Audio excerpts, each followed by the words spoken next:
Olá, muito bom dia. Obrigado pelo carinho da sua audiência. Você que nos assiste pela TVC, canal 36.2 em Itabuna, Ilhéus, ou você que nos assiste pelas redes sociais, youtube.com/TVI Oficial ou TVI News Brasil. Esse é o endereço no YouTube para você assistir a gente em qualquer lugar do mundo, né? Passa aí para os seus amigos, seus parentes.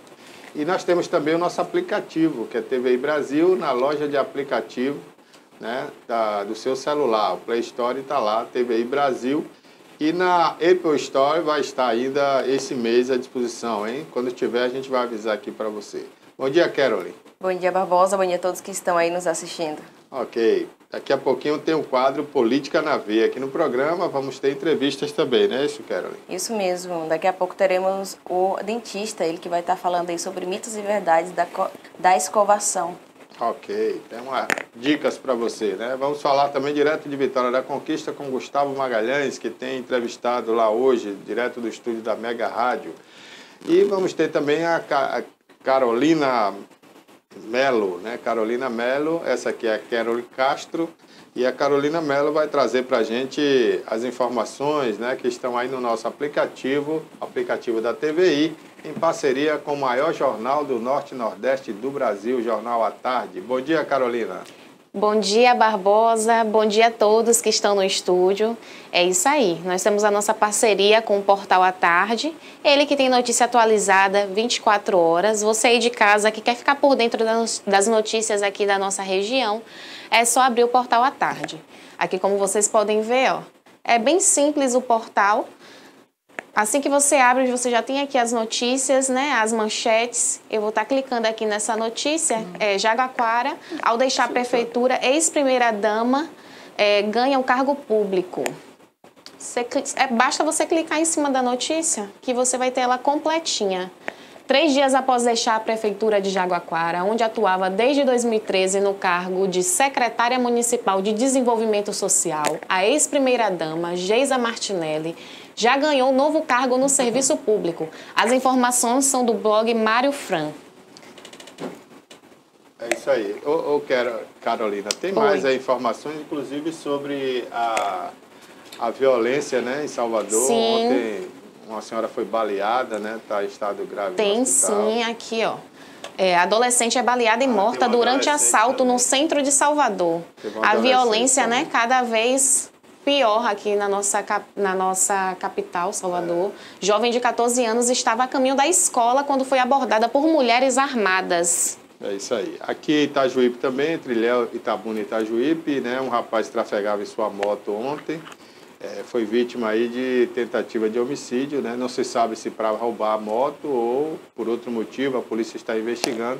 Ele acabou sofrendo um atentado a tiros, caiu com a moto no asfalto, um caminhoneiro parou para socorrê-lo, né? E viu 2 pessoas fugindo armadas. Então, ninguém sabe ainda, né, o motivo, mas a polícia está trabalhando no caso para saber porque esse rapaz, estudante de farmácia, né, foi alvejado ontem próximo a Itajuípe. Então a violência, né, continua aí em todo o estado da Bahia, né? Exatamente. Agora também. Fica do lado de cá, pra você ficar de frente aqui. Agora também tem notícia boa, viu, Barbosa? A Mega Sena ela vai sortear nessa terça-feira o prêmio estimado em 3 milhões. Então, boa sorte aí aos apostadores. Quem será que vai ser o mais novo milionário? Eu não queria desperdiçar minha sorte, não. Eu só quero ganhar 100 milhões para cima, né? Mas você está apostando? Não. Essa vez não vou desperdiçar minha sorte, não. Quando o prêmio tiver 100 milhões, aí eu jogo. Só um avião que eu quero comprar custa quase 100. Então, tem que ganhar muito dinheiro. O prêmio americano, a loteria americana, semana passada, sabe quanto pagou? Sim. 5 bilhões de reais. 1 bilhão de dólares americanos. Então, é esse aí que eu queria ganhar, esse prêmio. Aí sim eu seria um bilionário. Esses 3 milhões aí não faz nem cócegas, então, não, né? Para os seus planos. 3 milhões é muito pouco, muito pouco. Ia dar para gastar rapidinho, né? Não ia dar para comprar muita coisa, não. Sim. É isso aí, então, pessoal. O Portal à Tarde É tá só aí no você aplicativo buscar. da TVI, né? Isso, Você no acessa aplicativo a da TVI TVI. Play. Você baixa você acessa www.tviplay.com.br. Lá você vai ter em junção o Jornal à Tarde. Pelo nosso site você consegue acompanhar as notícias. É isso aí. Bom dia, Rui Machado. Bom dia, Barbosa. Bom dia, assinante da TVI News. E bom dia, Carol. É Carole, né? É Carol. Misturou E tem dois Carol nomes, virou também. um. Tem Carol e tem tanto K Carole. nessa É casa. quebra-língua, né? Aí eu estou acostumado com K, que eu tenho uma filha que chama Carole, com K. Ah, é? Carole? Aí chegou aqui, enquanto mais duas com K. É, Aí Carole e Carole. É, Aí te quebra, né, exatamente. Rui? Aí te quebra. Aí eu fico meio... Você faz um K e tanto acabou. K na minha serve- vida. Rui Machado, vamos falar um pouquinho de política, né? A política local, a política estadual e a política nacional. Você quer começar pela nacional?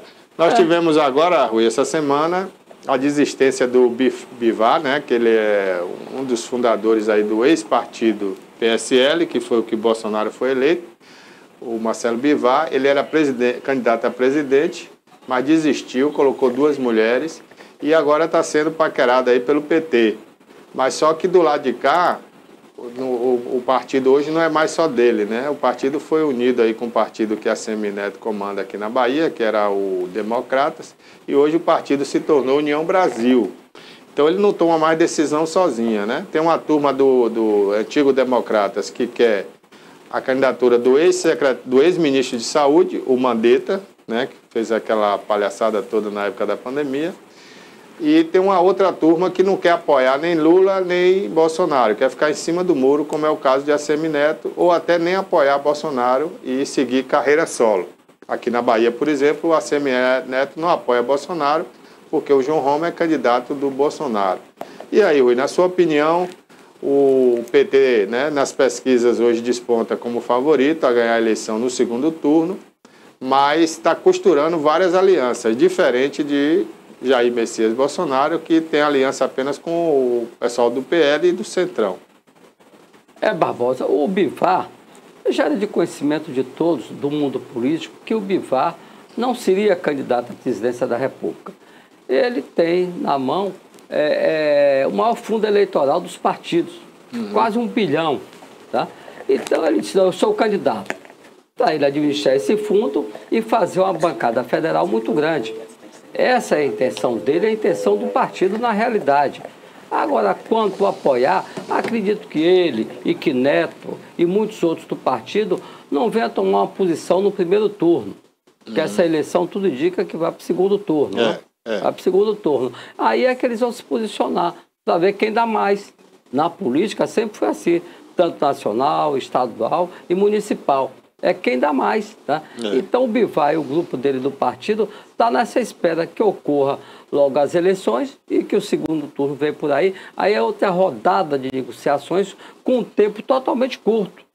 Então já está tudo planejado, já está tudo no tabuleiro ali para ser negociado. Não tenha dúvida, você sabe que tudo acontece em Brasília, não é nos estados nem no município. Tá? Então a posição desse partido do Bivar aí é essa, de tentar negociar no segundo turno. Agora, o Janene também já sinalizou que quer apoiar Lula. Ele botou lá umas condições que eu acho que aquilo é mera desculpa, né, para justificar perante a opinião pública, mas ele dizia que se o Lula aceitar transformar essa ajuda que o governo federal deu de R$400 à população, né? Se o Lula aceitar colocar isso no programa de governo como uma ajuda definitiva, que ele apoiaria Lula e desistiria da sua campanha. Então, parece que é um jogo, né? E o Lula acha que com esse apoio do Janene e se conseguir o apoio do Bivar, que ganharia a eleição no primeiro turno. Não, são partidos pequenos do Janene, sem expressão política. Naturalmente, já foi negociado um ministério sem muita expressão, ou senão um segundo escalão, no qual vem encaixar ele, porque ele não tem esse potencial de votos que ele quer vender. Apenas é um presidenciável, que é o direito de qualquer brasileiro de maior de ser. Não acredito, peso político não. O peso político que o Lula está tendo é dele mesmo. O PT tem os seus votos, o PT tem. Você vê que aí o apoio dele, a aliança dele com o PSDB, a metade do PSDB que era de Alckmin, e Alckmin saiu do PSDB, você não foi totalmente, São Paulo está dividido. O Alckmin dividiu. Aí ele renunciou à candidatura de governador de São Paulo, deixou lá na mão de Haddad e do Mário França e agora do Tarcísio, que está aí em segundo lugar nas pesquisas em São Paulo. Então o Lula sabe costurar, porque Lula negocia, Barbosa, logo oferecendo. Toma aqui, não é para depois não, é de imediato. Não, você vai assumir em janeiro, quando eu assumir a presidência, você vai estar ao meu lado lá. Então acontece o seguinte, são negociações que é o que interessa aos políticos, tá? E ao grupo deles, em cada estado. Então o Lula saiu na peregrinação aí, vários estados, como o Bolsonaro está saindo também, só que o Bolsonaro sai e não negocia. Ele tem o apoio do povo na rua. Isso é demonstrado através dos canais de televisão aí, da mídia nacional, tá? Mas você não vê ele fechar, ele deixou na mão do Centrão. Quem fecha é o Centrão. Não é Bolsonaro, é o Centrão que fecha. Não é? Porque Bolsonaro é o seguinte, vira para o partido, diz, bem, eu vou dar um ministério, agora vou dar a cabeça. A pessoa que você vai indicar vai ser ministro. Agora o corpo do ministério, a equipe do ministério, sou eu que indico. Agora, se ele errar, ele vai para a cadeia. Conversa. Tá? Que alguns já entraram, já saíram e não foram para a cadeia. Tá? E aí vai se tocando na política, mas a política nacional é assim, é um tabuleiro de xadrez com peças aí.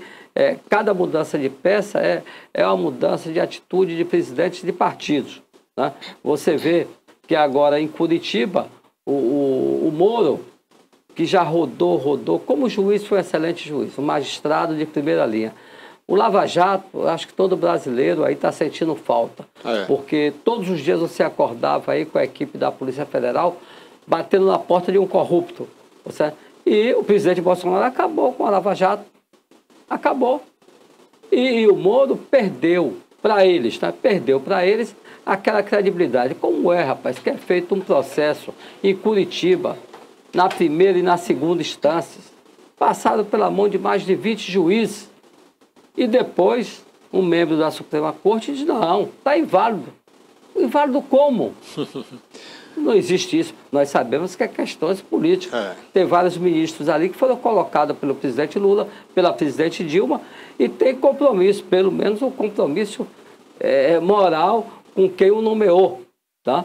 Mas na realidade é difícil. Agora o Moro ia sair por São Paulo, depois o Tribunal Eleitoral cassou, porque disse que não tinha residência fixa em São Paulo. Aí ele volta para Curitiba e acontece o pior. Ele disse que é candidato ao Senado. Olha, em Curitiba só tem uma vaga para o Senado nessa eleição, que é do senador Álvaro Dias. Né? Padrinho dele. Que é padrinho político dele. Padrinho dele.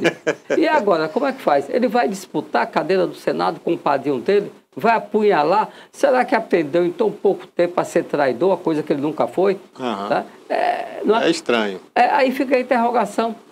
E o pior, viu, Rui? Dizem, né? Notícia lá de Curitiba de que o Moro foi à feira no sábado e que as pessoas sequer encostavam nele.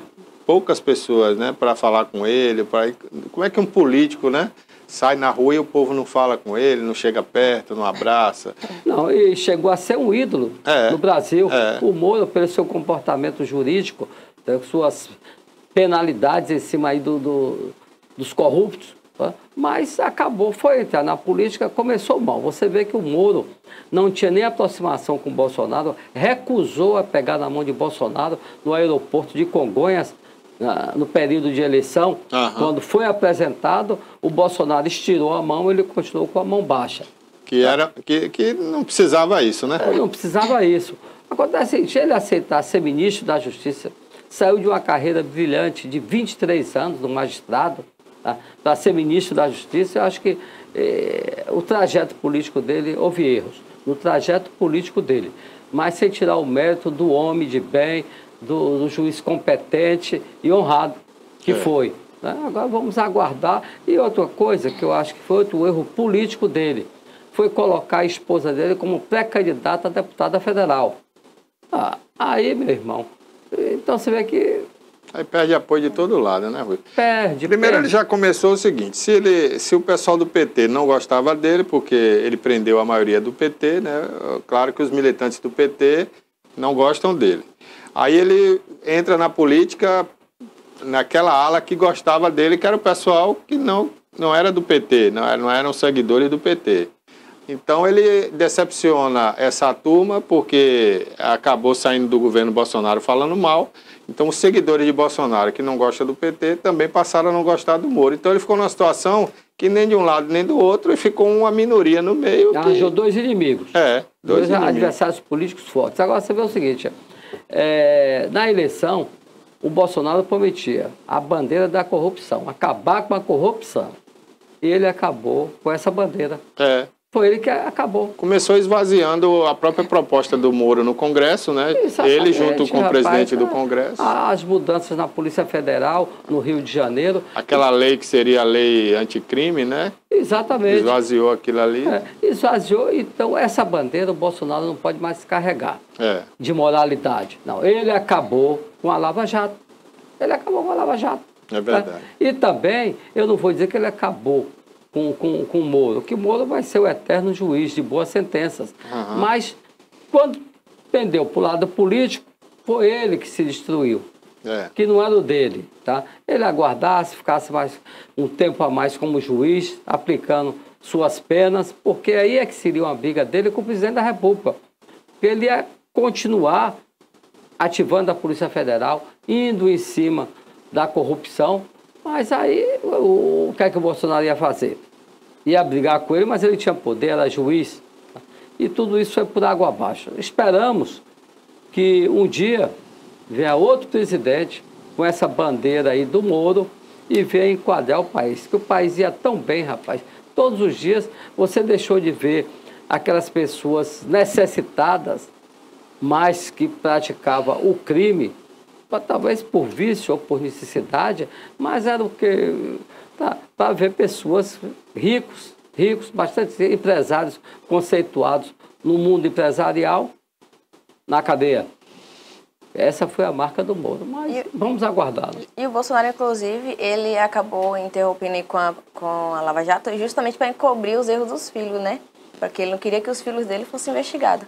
Então, uma das principais brigas aí entre o Sérgio e o Bolsonaro foi justamente isso. Na verdade dizem, né? Mas o problema dos filhos dele não dizia respeito muito à política nacional, à corrupção nacional. O problema dos filhos era localizado no Rio de Janeiro, né? Polícia Civil. Mas tinha que ser investigado. Sim, mas Polícia Civil, aí é outra história. Agora, o Congresso é que pressionou o Bolsonaro, né, Rui? Porque... Os partidos também. O povo cobrava de Bolsonaro, que o Bolsonaro... O povo não, a mídia, né? É verdade, a mídia...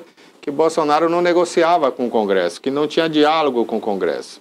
E para o Bolsonaro se aproximar do Congresso, uma das situações foi justamente essa, esvaziar logo a lei anticrime, e, né, começou por ali, e depois para acabar mesmo com a Lava Jato, que foi o principal meta ali do Rodrigo Maia nessa lei anticrime. Você vê que nenhuma proposta do Sérgio Moro conseguiu passar. E foi vetada pelo próprio presidente Jair Bolsonaro. Tinha a Câmara dos Deputados contra e tinha o Senado também, que foi um erro do presidente Bolsonaro apoiar o Pacheco. O Pacheco é um advogado de renome em Belo Horizonte, uma das melhores bancadas jurídicas de Belo Horizonte é de Pacheco. Ele tem os melhores clientes do Brasil na mão dele. Então ele tem um laço de comunicação e de amizade muito grande na Suprema Corte. Os processos terminam lá. E ele não iria de encontro à Suprema Corte porque ele, deixando de ser senador, ele volta a ser um jurista de nome e renome. E ia encontrar o quê? Um lugar sem condições de trânsito para ele. Inclusive, como você mesmo já comentou aqui, ele tem um escritório de advocacia. Em Belo Horizonte. Em Belo Horizonte. Exatamente. E muito famoso. Ele pegou aquela questão ali daquelas minerações, aquele acidente que morreram, se eu não me engano, aproximadamente mais de 100 e poucas pessoas, né? Ele pegou, é uma questão de 8 bilhões. Está na Suprema Corte. Ele vai brigar com o ministro tal, não vai brigar. Não vai brigar. Tá? Então, pronto, o cargo político passa, né? E a carteira dele de advogado continua. Por falar na Justiça, Rui, ontem foram abertos os trabalhos do Supremo Tribunal Federal, depois de umas férias não merecidas, né? Porque os juízes trabalham tão pouco ali, né, Rui? Supremo Tribunal. Não só ali. Todo o Brasil. Em todo o Brasil. Todo o Brasil, né? E tem as mordomias que tem, né? Muita mordomia, muita mordomia. E hoje despacha de casa, não precisa sair. Não precisa nem sair, né? Tem juiz aí que está 6 meses sem ir na vara. Tá? Não vai, porque se despacha online em casa, ele acha que não precisa ir. Caso que ele está lá para atender o povo, para ver as reivindicações, não é para dar sentença a cada um que for lá, mas é para tomar conhecimento do processo. Tem processo que fica aí 5, 10 anos, 20 anos correndo na justiça. Você vê que a justiça é tão lenta que eu vou voltar de Brasília agora, do Suprema Corte para Itabuna, ou para a Justiça também da Bahia. Aqui teve um empresário que ele e um grupo de amigos tem 102 apartamentos novos. E ficou 1 ano sem poder vender um apartamento porque a Coelba não ligou a energia. Não ligava a energia. E ele ganhou em Itabuna, ganhou em Salvador, terminou isso em Brasília. E com mandato de prisão para algumas pessoas da Coelba. Aí usaram o final de semana e ligaram. Você vê, né? No fim de semana. Exatamente. Agora você vê o seguinte, E qual era o motivo, a alegação, Rui, para não ligar essa energia? Não tem motivo. Incompetência dessa empresa, que foi o Paulo Souto que trouxe para a Bahia, incompetência... Essa empresa está causando muito problema. Sempre trouxe, ele veio buscar dinheiro só, Barbosa. Veio buscar dinheiro. Agora você vê o seguinte, você entra com a queixa, tem uma queda de energia, queima sua geladeira, sua televisão, computador, geradores. Você reclama lá, eles nem dão importância. Não dão importância, não. É um descaso total. A Coelba, dentro de Itabuna, é um descaso total. E aí, vai fazer o quê? Tem casos e casos aí acontecendo dentro de Itabuna sem solução a curto prazo. E a gente só tem que aguardar que um dia venha haver solução. É verdade, Rui. Infelizmente, né, essa empresa que é a Neo Energia, né, que é detentora dessa marca chamada Coelba, que era uma marca forte da Bahia, era uma empresa forte, assim como era a Telemig, Minas Gerais, né? E hoje a Coelba presta um péssimo serviço à população. Realmente não está nem aí para a população. Ela quer receber o dinheiro da conta no final do mês e um abraço. Essa empresa que você mencionou aí, que ela dirige aqui nessa região, acho que é sul, Baixo Sul, não sei se vai para o extremo sul. Ela substituiu a Meta. Já substituiu a Meta. Não, a Coelba já trouxe uma empresa agora de Recife. Exatamente. Porque a que substituiu a Meta já foi embora, não quis mais trabalhar porque disse que não recebia. Não, apesar de não receber, paga com atraso e quer pagar o preço deles. Foi um dos motivos que a Meta caiu fora depois de E a outra de 20 empresa anos. já saiu também. Essa agora que está é de Recife, que está prestando serviço através de call center e nas lojas locais, né? Não é serviço, é de serviço. De serviço. De serviço, não é? É um desserviço. Outra coisa, Rui, não respeita o uso do solo. Se você sai pelas ruas das cidades aí onde ela administra, são postes tortos. Aqui mesmo tem 2 na porta, aqui está para cair, né? Aluga os postes para botar cabos de fibra ótica, cabos de telefonia, né? Cobra caro e não dá assistência aí o pessoal vai esticando aqueles fios e o poste vai entortando, aí fica ameaçando cair. Várias ruas tem isso, várias avenidas. Tem poste agora dos 2 lados das ruas, não é mais de um lado só, é uma poluição visual incrível. Você olha para cima, só vê fio, horrível. Gato também, sabe que tem gato tem também? Gato, tem tudo, né? Fio. Mas por que tem gato, Rui? Porque a empresa presta um serviço péssimo, as pessoas não têm acesso a essa empresa. Você mesmo disse aí que um prédio de 130 apartamentos ficou sem ligar a energia. 102, Agora você imagina se fosse uma pessoa, né, que precisasse daquela energia de qualquer jeito, ia fazer o quê? Ia ter que fazer um gato. Barbosa, houve caso nesse prédio aí que foi construído no Castalha, que foram vendidos alguns apartamentos. E os proprietários tiveram que devolver o dinheiro. Como é que você compra um apartamento? Sem você energia. quer morar de imediato, né? Aí vai aguardar 1 mês, 2 meses, 3 meses. Para você ver como é que está a Coelba. Quantos meses chegou a ficar sem ligar a energia? Tem mais de 1 ano, Rui, não tem? Foi 1 ano. 1 ano. Que absurdo, né, Rui? É vergonhoso. vergonhoso. E você gasta com advogado, você gasta com viagem, aborrecimento, que é o pior, investimento, porque, Foi investimento que foi feito, um grande investimento dentro de Itabuna, tá? Para ficar fechado por vontade de alguns, sei lá, donos da Coelba local de Itabuna. Deve ser dono, né? Deve ser dono. Deve ser dono. Ô Rui, voltando aí, né, à questão da política presidencial, sobre o impasse entre Bolsonaro e Moro. Você acredita que se Moro não tivesse rompido ali com o Bolsonaro, né, eles que eram tão amigos, aparentemente, não só politicamente falando, mas pessoalmente também, você acredita que se ele não tivesse rompido, talvez ele poderia aí estar sendo candidato, sei lá, governador de São Paulo, ou então até do Rio Grande do Sul, dos lugares assim que ele tinha muito público, né, principalmente ali na questão do Sul. Você falou que ele esteve lá no Sul e ele não foi, o pessoal não chegou perto dele, então... Porque a maioria do Sul, né, do eleitorado ali do Sul, é realmente de Bolsonaro, a maioria. E no Nordeste é mais PT. Então, assim, ele é visto como traidor pelo público de Bolsonaro. Então, você acredita que se não houvesse esse rompimento, provavelmente ele poderia aí ganhar um governo aí ao Estado? Em primeiro lugar, ele nunca foi amigo de Bolsonaro, nem Bolsonaro dele. Eu acabei até de relatar o encontro de ambos no aeroporto de Congonhas. Não foi. O Moro viu naquele momento que a bandeira dele era contra a corrupção e usou o que tinha de melhor no momento, que era o juiz Moro. Por isso que veio o convite. Por outro lado, o Moro deve ter pensado, bem, é uma maneira, porque vai haver várias mudanças, substituições na Suprema Corte, e meu sonho como magistrado é chegar na Suprema Corte. Mas só que nunca foram amigos os dois. Só, respondendo a sua pergunta, para Moro chegar até o final com Bolsonaro, ele tinha que se submeter aos caprichos, às coisas de Bolsonaro. E ele não poderia, ele estava perdendo totalmente a imagem dele. Tá? Foi esse o motivo. Nunca foram amiguinhos. Nunca foram amiguinhos. Na política não tem esse negócio de amiguinho, de amizade. Tem interesse. Tem interesse. Se vende, se permuta e se troca interesse. Mas não amizade. Amizades são raríssimos casos. Ô Rui, ontem, na abertura dos trabalhos, né, do Supremo, como eu falava aqui, o ministro, o presidente do Supremo, Tribunal Superior, também, né, do Tribunal Superior Eleitoral, até então, porque vai ser transferido agora para daqui a uns dias, né, para o Carequinha lá de São Paulo, né, que está aterrorizando aí. O Fux, ele disse ontem, né, que quer paz nas eleições, que o pessoal tem que respeitar a democracia, e aí alguns entenderam isso como um recado para Bolsonaro. Mas não há um equívoco aí, porque quem mais defende a democracia, pelo menos até então, é o Bolsonaro, né? Nos discursos dele, onde ele tem falado. A única coisa que ele está falando contra a justiça eleitoral seria a questão das urnas, porque ele não confia nas urnas eletrônicas. E eu não vou mentir, eu também não confio.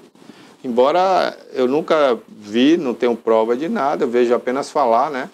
Mas eu acredito que possa ser sim, porque tudo que é informática foi feito pelo homem, são chips de memória que podem gravar informações, algoritmos, e tudo é sujeito a fraude. Você vê que internautas, malandros, né, que são chamados aí de criminosos da rede, eles entraram no site da maior organização dos Estados Unidos, que é a NASA, imagine numa urna eletrônica. Então, eu não duvido que pode ter fraude. Agora, embora ninguém tenha aprovado até hoje, segundo as autoridades, né, da área.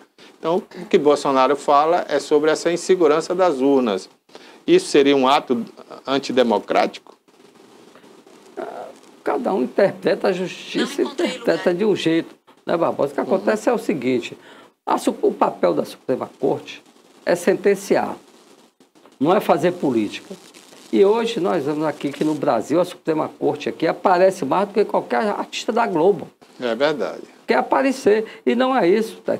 Nós sabemos os compromissos que o Fux tem com o passado. Nós sabemos, tá? Aí ele provocar o presidente provoca ele, o Alexandre de Moraes provoca Bolsonaro, tá? Você vê que já no passado teve ministros ali que era muito mais questionado. Gilmar Mendes, Lewandowski, Exatamente. tá? Era questionado. Hoje eles estão quietinhos, cada um no seu canto. Aí passaram o quê? A Fux, hoje que está em evidência, não é? Com Alexandre de Moraes. Mas isso é política, não deveria ser, mas é. E vai continuar sendo até as eleições. Até as eleições. Aí, o presidente promete que se for reeleito, a coisa vai mudar. Ele volta com mais força, com um general na vice-presidência, apesar que ele tinha um, mas era moderado. O Mourão é um cara equilibrado e moderado, né? Ele pegou um para ter o respaldo das Forças Armadas, o Bolsonaro. Se ele ganhar as eleições, né? As pesquisas aí dão o contrário, né? Diz quem ganha é Lula, né? Agora, como pesquisa já errou várias vezes, aqui na Bahia principalmente, e no Brasil, porque a última eleição, o presidente eleito, aquela antes de Bolsonaro, foi o Aécio Neves. Aviões saíram de Salvador, de todos os estados do Brasil, direto para Belo Horizonte para comemorar. Em questão de meia hora, houve aquela virada e a Dilma, para a tristeza da gente, veio ganhar a reeleição, né? Porque nós sabemos que a Dilma, eu não posso nem falar de conceito de moralidade, porque eu não vivi lá dentro do Planalto, eu acompanho a mídia nacional. Então acontece o seguinte, eu acho que ela ficou sozinha, isolada, pelo esquema político aí feito pelo vice-presidente, que era Michel Temer, que nunca foi confiável para ela, nunca foi, e ela queria seguir de uma maneira. Ela deixou de ouvir mais o presidente Lula, que é o guru dela, tá? E deu no que deu. Hoje aquelas pessoas, aqueles políticos que traíram ela, estão do lado de Lula. Veja o que é política, quando cara falou em negócio de amizade. Tá? Pessoas que serviram a ela. Renan Calheiros, um deles. Mas a política é isso mesmo, rapaz. Faz parte. Não é? Faz parte. Ô, Rui, você falando aí de pesquisa, a última pesquisa, né, da Quaest diz que Lula, né, o candidato Lula, ele está com aproximadamente 45% dos votos contra 31% de Bolsonaro e apenas 6% de Ciro. E alguns pesquisadores, eles ainda, pesquisadores políticos, eles se arriscam em dizer que não haverá um segundo turno, que provavelmente Lula ganha aí no primeiro turno. Você acha que isso é possível realmente? Não, aí é querer demais. Aí já vai, é aquela paixão. Política você não pode fazer com o coração, você faz com a razão. Na Bahia, já houve eleições passadas que dava o ex-governador Paulo Souto na frente. 2 vezes isso. 2 vezes, tá. E 2 vezes ele foi derrotado. Quando Wagner derrotou o Paulo Souto na primeira eleição, derrotou ainda com o senador Antônio Carlos vivo. E no primeiro turno. No primeiro turno, Wagner. Então, existe esses interesses nas agências de pesquisa. Cada um trabalha para seu patrão. Eu já vi aqui em Itabuna também pesquisas serem alteradas aí, porque o candidato tinha prestígio em Salvador e o presidente da Assembleia virava para ele e dizia, olha, eu quero o seu voto. E ele era oposição. Aí ele virava para o presidente da Assembleia e dizia, sim, meu voto eu dou. Agora eu estou precisando de uma pesquisazinha aí. Então, são permutas, são trocas de interesse. Isso acontece na política também, né? Não é?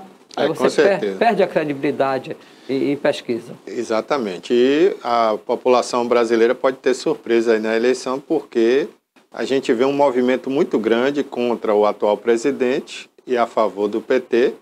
E isso pode, né, não temos provas, mas pode estar levando esses institutos de pesquisa a trabalhar dessa forma. Inclusive, o instituto que mais divulga pesquisa é justamente o que mais brigou com o Bolsonaro até hoje, que é o Datafolha. Né? O Bolsonaro já briga com o Datafolha mesmo antes de ser presidente. E naquela época que ele saiu candidato, o Datafolha também dava que o candidato Haddad do PT ganharia a eleição e, no entanto, quem ganhou foi Bolsonaro. Então, é bom aguardar as eleições, né? Claro que tem pesquisas sérias também, mas a gente não tem acesso a todas para examinar, né, Rui, e ver quais são os critérios, onde foi feita essa pesquisa, né? Porque se você pesquisar aqui dentro da empresa sobre meu nome, eu vou ganhar. Então, tudo tem reduto, né? Chamado reduto. Existe aquela margem de erro para mais ou para menos que pode ser manipulada, porque ali já está dizendo que é uma margem de erro. Existem vários fatores dentro de uma pesquisa que pode ser manipulado. Então, é melhor aguardar, começar realmente para valer a campanha, que está a partir do dia 5, né? Quando termina o prazo para as convenções, não é isso, Rui? É. Aí, a partir daí, já podemos dizer que começou para valer, né? E já começou há muito tempo. Não, já começou há muito tempo. Oficialmente, mas, oficialmente, né? Porque aí vamos ter santinho na rua, propaganda Exatamente. explícita, né? Que Vai escancarar mais, vai escancarar, né? É. Perante o povo, né? E o que acontece é o seguinte, Barbosa, para ter o segundo turno, para ter o presidente, seja ele qual for, ganhar no primeiro turno, ele tem que ter 51% dos votos. Dos votos válidos, né, Rui? Exatamente. Então você está vendo aí. A terceira via não existe. Essa insistência do Ciro Gomes de ser candidato a presidente pela quarta vez vai ser a quarta derrota.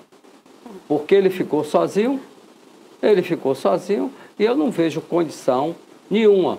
A Simone Tebet também não vai a lugar nenhum, não sai de 2%, hoje até é a conversão dela, quer dizer, em um partido totalmente dividido, porque você sabe quem manda são os figurões, e essa parte do MDB já está há muito tempo com o presidente Lula, né? Que é o menino de Alagoas. Né? O que você falou aí há pouco, né? Renan, o Renan Calheiros, os caciques, na verdade, do partido, né? Inclusive, eu queria até te fazer uma pergunta. Você acha que Simone Tebet consegue levar essa candidatura até onde? Porque vai ter um momento que os caciques vão apertar lá para o partido inteiro apoiar o Lula, né? Porque Renan Calheiros já queria isso há muito tempo. Pode acontecer duas coisas. Pode acontecer dela ir até o fim, mas a chegar lá, coitado, esmagado, com 1%. E sem apoio do próprio partido. Sem do próprio partido. A previsão está em 2%. Ô, Rui, falando em Simone Tebet, hoje vai ser lançado, né, a senadora paulista Mara Gabrilli. Gabrilli o nome. Ela será candidata aí com o vice de Tebet.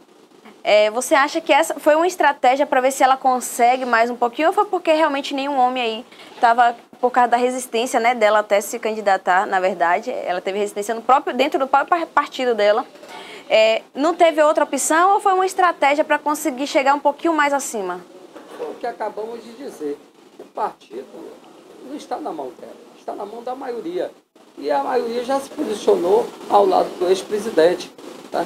E outra coisa, em 60 dias não dá para você jogar seu nome, fazer seus projetos políticos de uma candidatura a presidente. O Brasil é grande. Sem apoio ainda, né, do seu próprio partido. Sem apoio, o país é grande. E também o fundo partidário, como é que vai ficar? Eles vão deixar ela botar a mão no fundo partidário todo? Não mas tem que deixar, o 30% ali é destinado à candidatura dela. 30% não compra uma campanha presidencial. Não tem condição, Não apoia, então não vejo condição. E o partido tem muito dinheiro, né? O PMDB tem muito dinheiro. Como eu vejo também, mas aí vai fazer bancada, viu, amor? É, Dinheiro é para fazer bancada, deputado. E a renovação de senadores. Tá? Ô, Rui, vai ter que trocar sua pilha aí, viu? Você lembra de uma piada, Rui, que tinha? Antigamente o cara falava, troca a pilha, minha filha. Agora o Charles está trocando a pilha do microfone do Rui, né? Que descarregou. Não digo que minha pilha está fraca, não. Não é? Recarregar as baterias. Né? Agora você vê o seguinte. Já trocou aí, Charles? Não trocou ainda não, Rui. Espera aí um pouquinho, porque senão o telespectador não vai te ouvir. Então vamos... Essas pilhas têm que ser bem carregadas. Bom, agora trocou, Rui. Pode falar agora. Mas minha pilha não está fraca, não. A pilha do microfone. Do microfone. Você vê o seguinte, voltando para a Bahia, também o ACM Neto até agora não definiu o nome do vice dele. E ontem... Diz que estava em torno de Nilo Coelho, Marcelo Nilo e tinha também o da Igreja Universal, né? Bispo Marinho. Bispo Marinho. Mas só que o Marcelo Nilo até ontem era o forte pré-candidato do partido. Mas ontem houve uma reviravolta. E algumas lideranças do partido disseram que vão apresentar um dossiê de Marcelo Nilo. Que isso vai fazer com que desgaste muito o pré-candidato. Eu acho que é jogada política. É jogada política, porque agora surge tudo, né? Mas eu não sei se é o melhor nome. Eu acredito até que o melhor nome na vice do Neto seria do Bispo Marcelo, Marinho. Marcelo Marinho. É Márcio Marinho. Márcio Marinho. Márcio Marinho. Bispo aí da Igreja Universal. Acho que está no 3º ou 4º mandato de deputado federal. Então, agregava a igreja mais ainda os evangélicos de Salvador, da Universal, diga-se de passagem, tá? Ao governo de Neto. Né? E o Marcelo Nilo fez várias ameaças. E até ontem ele falou, se meu nome não for aceito, eu me retiro da política. Foi a última declaração. Ele já sofreu uma traição no PT, né? Porque ele queria ser candidato a senador e Wagner botou o coronel... Ângelo Coronel no lugar dele, né? E aí ele se decepcionou com o pessoal do PT. Agora ele está migrando para o lado de Assemineto. Se de novo for decepcionado, realmente... Mas, Barbosa, acontece isso. Também ele não é esse santo todo. Ele foi 5 vezes presidente da Assembleia do Estado da Bahia, pelas mãos do PT. De Wagner, junto com o Rui. Pô, ele queria ser o quê? Uma cadeira de vice-governador. Aí eles devem ter pensado, olha, o grupo nosso não só é você. Tem vários outros nomes que querem oportunidade também. Agora é a vez do candidato ao Senado ao Ângelo Coronel. Tá? Se Ângelo não é um bom parceiro para o PT, tá? Mas o que fazer? Agora o Marcelo Nilo rezou a cartilha direitinha enquanto estava como presidente da Assembleia. Mas foram 10 anos, ninguém nunca conseguiu ficar 10 anos sentado naquela cadeira. 10 anos, né? Aquilo ali, rapaz... Ele já parecia dono da Assembleia. Era dono. O orçamento da Assembleia, Barbosa, é um negócio assim, uma loucura. Quanto, Rui, mais ou menos? Rapaz, eu não tenho muito dinheiro, né? Exatos para fazer. Agora, é muito dinheiro, mas é muito mesmo. Supera muitas secretarias de Estado juntos. Para você ter uma ideia, né? Então ele mandou e comandou.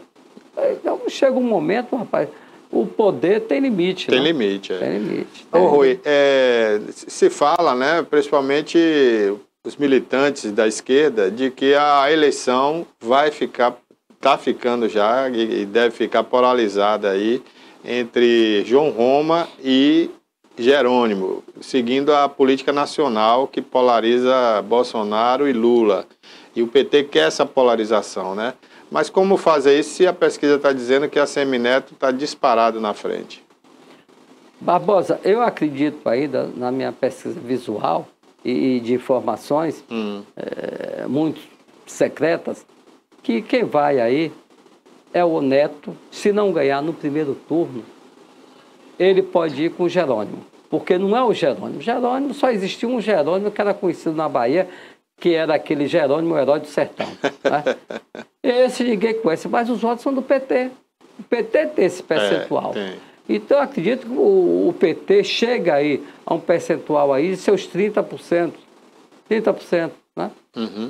E o Neto vem. O João Roma, eu não acredito que vá ter a condição de não. Superar a Neto é difícil, né? O Rui, já falando nisso, está tendo um impasse aí ainda entre o PT, que quer muito aí ainda no primeiro turno se aliar ao União Brasil, né? Que é o partido do Assemineto. Mas o Jacques Wagner, ele tá com aquela...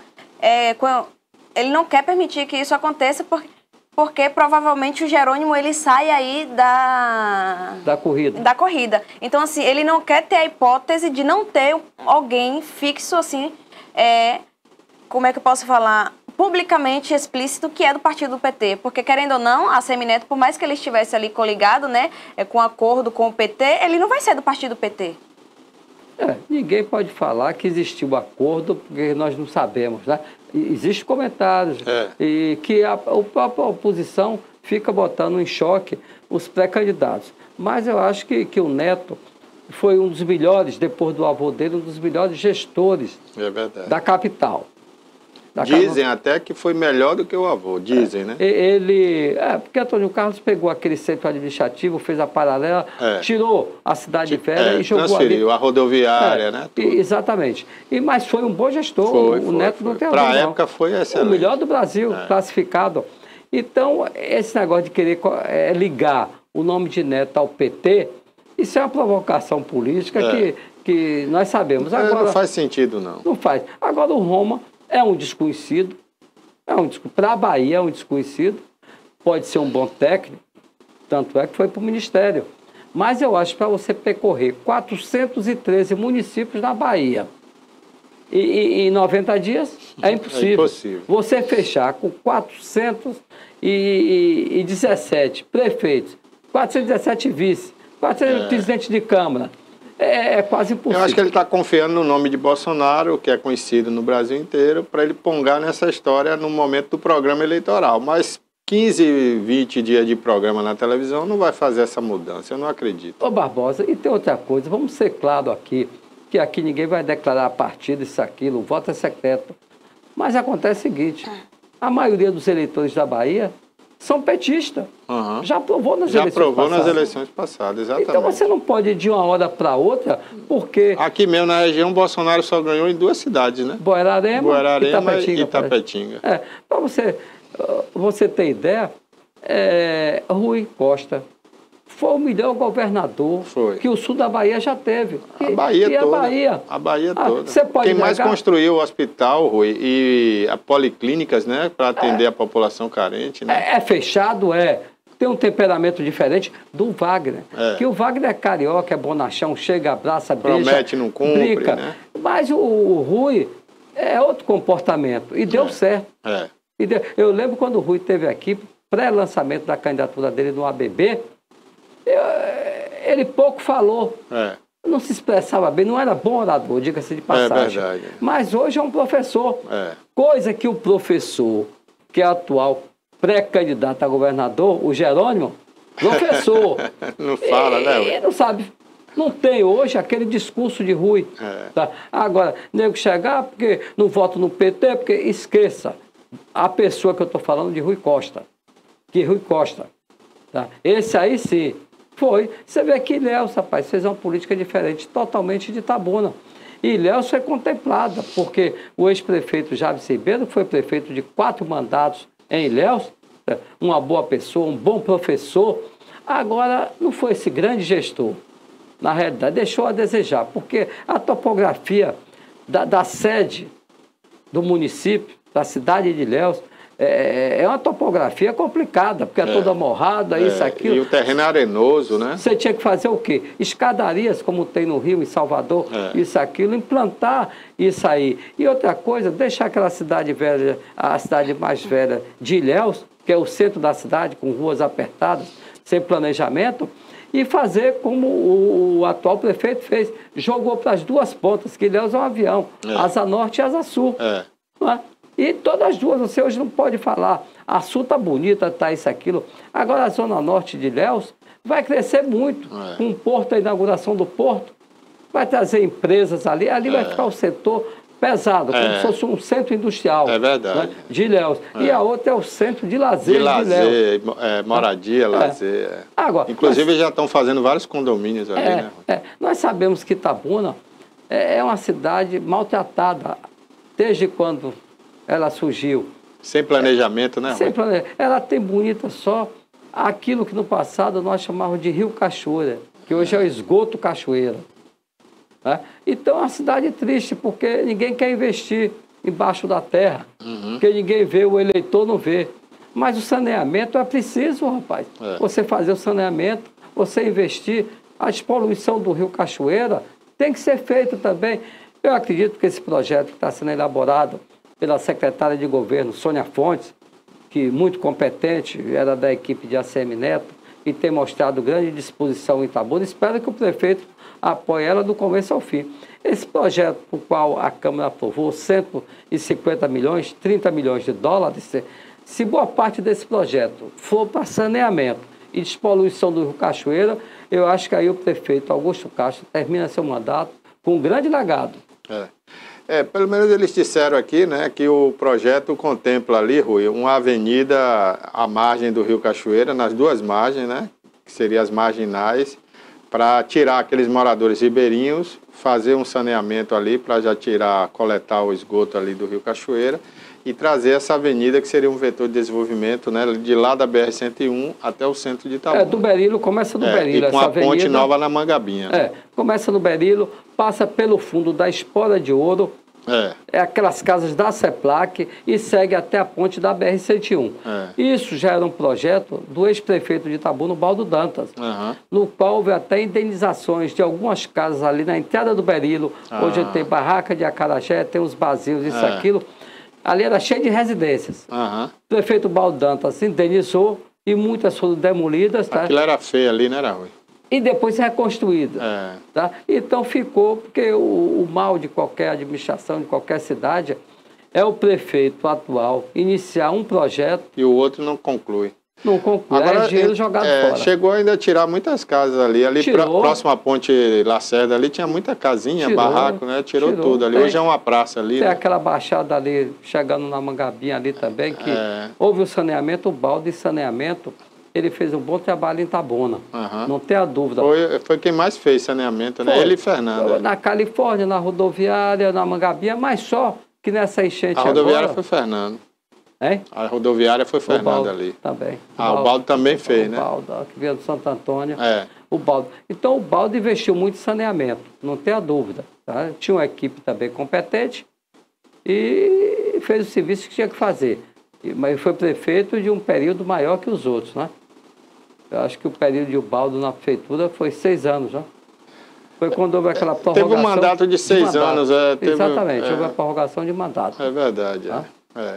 Bom, Rui, já que você falou de política local aí, na última semana o prefeito Augusto Castro esteve aqui e declarou publicamente o apoio ao PT e disse que o Jerônimo ganha a eleição. Não poderia o prefeito Augusto Castro ter outra postura. Ele tem um compromisso político com o senador Otto Alencar, no qual puxou ele para o partido do senador, e tem cumprido, Augusto Castro tem cumprido com o senador e o senador com ele. Ele não iria agora chegar em cima da hora, ele trair, apesar que ele tem um bom relacionamento com o ex-prefeito de Salvador, Assemineto, quando ele estava deputado estadual por 2 mandatos. Ele era oposição ao PT, uma posição que não era tão ferrenha, né? Augusto, ele tem suas qualidades, tá? Uma das qualidades dele, você está entendendo, é ter cumprido na política que eu digo, com o governador, tá? E com o senador. Esse compromisso ele cumpriu de ponta a ponta, não tenha dúvida aí que ninguém pode reclamar. Mas se acontecer, por acaso, o Neto venha a ser governador da Bahia, ele no outro dia está dando os parabéns. Que isso é normal. Não é por ele, é por a cidade de Itabuna. E ele também era amigo de Assemineto, admirador de Assemineto, né? Também não vai fazer muito, não será nada muito forçado isso. Barbosa, na política não existe inimigos. Existem adversários. É o que existe na política, não? Ô Rui, você acredita que Assemineto ganhando em primeiro aí na primeira etapa, turno, né? Primeiro turno, ele indo para o segundo turno no Bolsonaro e Lula, você acredita que ele apoia qual dos dois? Assemineto ganhando as eleições para governador aqui no primeiro turno e tendo o segundo turno aí para a corrida presidencial entre Lula e Bolsonaro, você acredita que Assemineto ele vai apoiar quem? Olha, essas costuras aí estão sendo feitas nos bastidores. Só ele sabe. E ele não pode dizer. E eu não quero errar, porque, veja bem, são 2 forças grandes, que é do presidente atual, do ex-presidente, né? Então ele vai medir. Vai medir. Eles têm pesquisa, ele tem o que nós não temos. É verdade. Então ele já sabe até do resultado, né? Que nós não sabemos. A gente fica aqui jogando de um lado para o outro. É isso aí.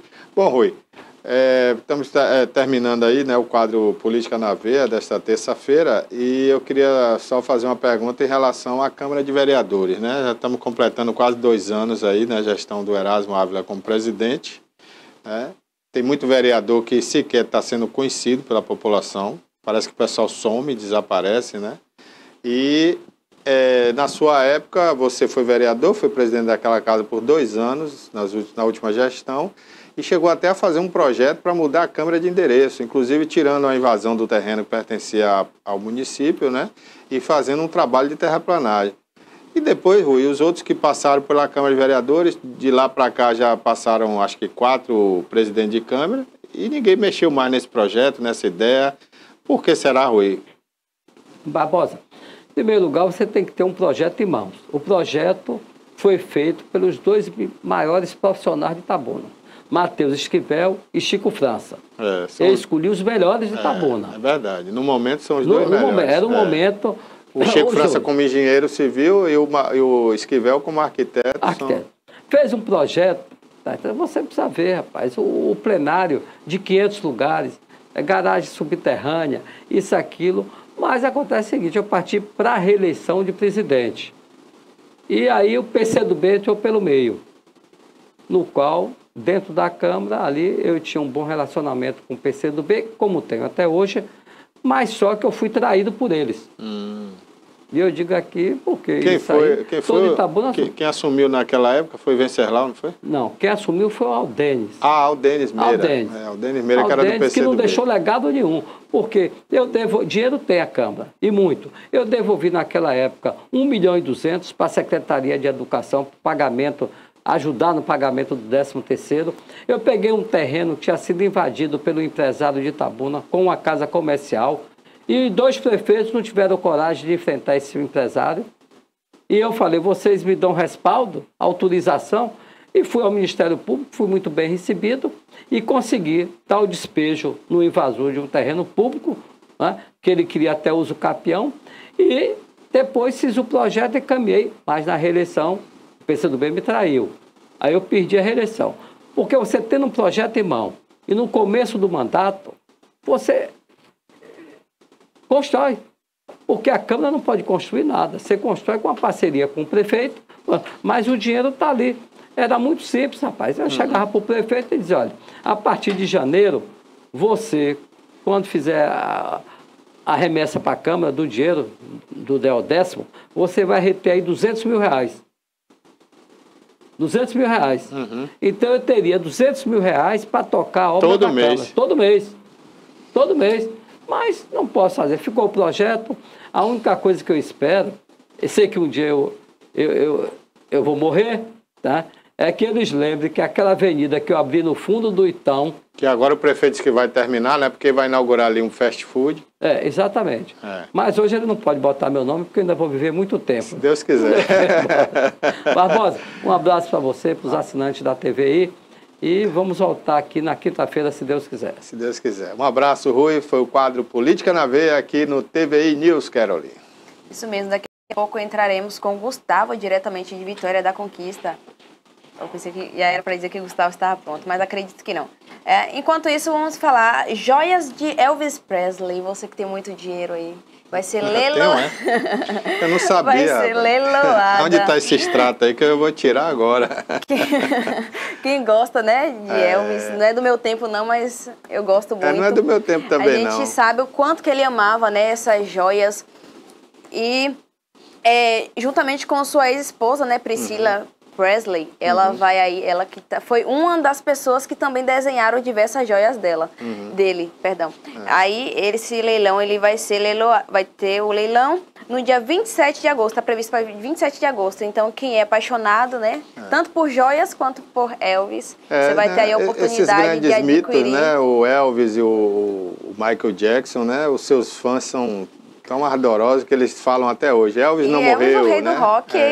Quem Michael Jackson não morreu. Quem gosta de rock, quem gosta de... Eu acho que Elvis é quem gosta de música, né? Ele começou ali no gospel, ele que era da igreja, e aí sentiu aquela necessidade... do rock and roll, né? Sim, sentiu aquela necessidade de algo mais, né? Porque era sempre era um coral naquele tempo, as músicas da igreja. Então, ele sentiu a necessidade de uma bateria, de uma guitarra que pela igreja por muito tempo foi considerada aí que era do inimigo, né?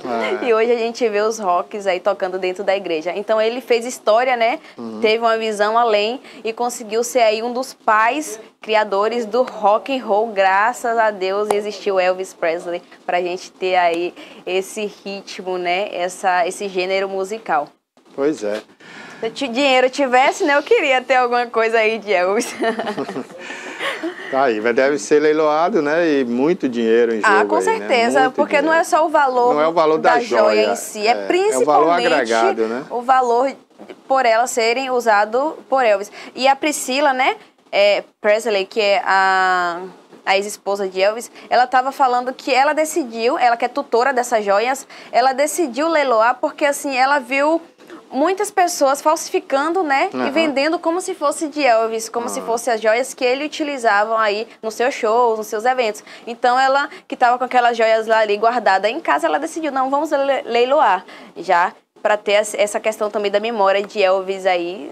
Nem precisa, né, que eu acho que Elvis realmente ele continua vivo e nunca vai morrer nas nossas mentes. Mas, enfim, é isso aí.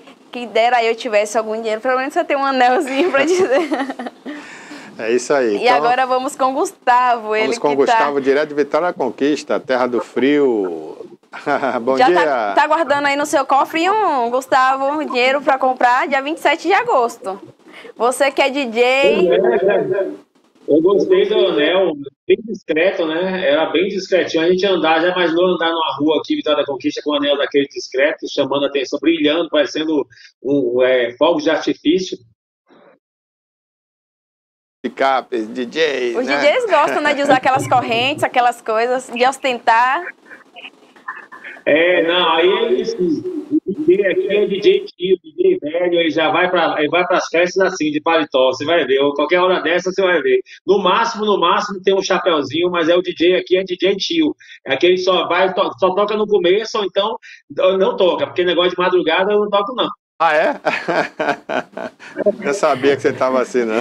Deu 10 horas a mimi, né? Acabou. Meu horário, então, inclusive, é por isso que eu toco no Motor Rock. Eu sou o DJ que toca música antiga. Então, eu vou tocar no Motor Rock, abrir o Motor Rock. Aliás, um abraço e convidando todo mundo para dizer que 15 a 18 de setembro, Conquista Motor Rock é um evento maravilhoso, é grande, é muito grande. É o maior evento de motociclismo do Norte e Nordeste. E aí eu só toco de dia lá, né? De noite, não.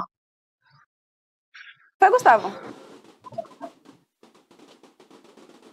Fale, No mês passado você já teve esse evento e você tocou. É todo mês que acontece? Não, é porque foi o esquenta. Tem uns esquentas, são vários esquentas. Exato. Aí agora o Conquista Motor Rock de 15 a 18 de setembro. Vai ser no centro da cidade, no estacionamento do grande shopping que tem aqui. E a previsão é que no ano passado chegou a ser assim, muita gente, são 30 mil pessoas por dia que passam nesse evento, é muita gente, e muitas motos também, né? Então a gente passa aí de 5 mil, 6 mil motos que vão vir do Brasil inteiro. De Itabuna a Ilhéus, muita gente que eu conheço vai para esse evento aí, né? Sempre vai, todo ano. Nós temos 2 eventos grandes, que é o Festival de Inverno e o Conquista Motor Rock. Conquista Motor Rock, inclusive, mandar um abraço para o pessoal da organização. O pessoal é muito querido e, assim, eles convidam muitos motoclubes. A Bahia inteira participa. Eu já participei, fui o primeiro DJ a tocar lá, né? Então, esse ano vai ser mais uma vez Conquista tem grandes eventos. Esse é um grande evento no Norte e Nordeste. Talvez esse seja o maior evento de motociclismo e de família de motor rock do Norte e Nordeste. Então, isso. Mas tem mais. Como é que tá aí a cidade de Vitória da Conquista hoje? Amanheceu nublado, chovendo? Como é que tá aí? Na verdade, Barbosa, a gente está aqui vivendo, como sempre, aquela mesma notícia, a semana mais fria. Mas, de fato, nos últimos 50 anos, é o inverno mais frio de Vitória da Conquista, porque a média de temperatura aqui está sendo entre 26, 27 graus e 13 e 12. Então, a média que está sendo muito alta, muito baixa, né, nesse sentido. E aí, nos últimos 50 anos, é o inverno mais frio. E, provavelmente, como todo mundo, todo ano prepara, e a gente se prepara, temperaturas abaixo de 7 graus a partir da próxima semana, porque essa semana mesmo, hoje foi 11 graus até 12, 13, agora nesse momento está agradável pra caramba, 25 graus, está ótimo em Vitória da Conquista, mas temos uma notícia aqui extremamente interessante, que Conquista está sendo alvo de uma operação da Polícia Federal, alvo de uma operação que o Brasil inteiro está passando, são 13 estados no Brasil, e começando Não Seja Laranja, que ela vai tenta combater a utilização das contas para transferências ilícitas de valores. Em Vitória da Conquista são cumpridos 2 mandados de busca e apreensão e outros 6 de medidas cautelares diversas da prisão nessa manhã de terça-feira, dia 2 de agosto. intitulada Não Seja um Laranja. A operação tem como objetivo desarticular fraudes em contas eletrônicas mantidas em instituições bancárias no país. Ou seja, nós estamos participando aqui, Vitória da Conquista, mais 13 estados da Bahia e algumas cidades da Bahia também, como Salvador, e outras cidades que estão dentro dessa operação Não Seja um Laranja. Ainda segundo a Polícia Federal, os delitos apurados na operação Não Seja uma Laranja, na verdade, Não Seja uma Laranja, são associação criminosa, artigo 288 do Código Penal, furto qualificado mediante fraude, artigo 155, parágrafo 4 do Código Penal também, uso de documento falso, artigo 304 do Código Penal, e falsidade ideológica, 299 do Código Penal, cujas penas podem somar mais de 20 anos de prisão. Ou seja, vamos traduzir o que é. O que significa? A operação Não Seja uma Laranja. E essa operação da Polícia Federal, ela está cumprindo mandados de busca e apreensão e outras medidas em 13 estados e dois mandados de busca em Vitória da Conquista. A pessoa faz uma transferência de Pix ou faz um golpe e usa a conta de um laranja. Esse é o sentido da operação. Em Vitória da Conquista, então, são 2 mandados de busca e apreensão por enquanto, mas já se fala que houve uma prisão em Vitória da Conquista, mas aí a gente não confirmou. Essa operação acontece em 13 estados e no Distrito Federal.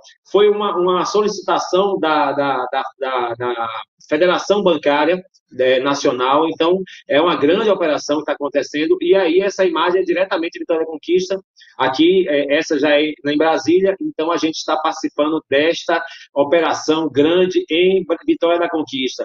A outra notícia do dia de hoje, que é muito interessante também, é que nós temos aqui o representante da CBF, o presidente da CBF, o Edinaldo Rodrigues, de Vitória da Conquista, né?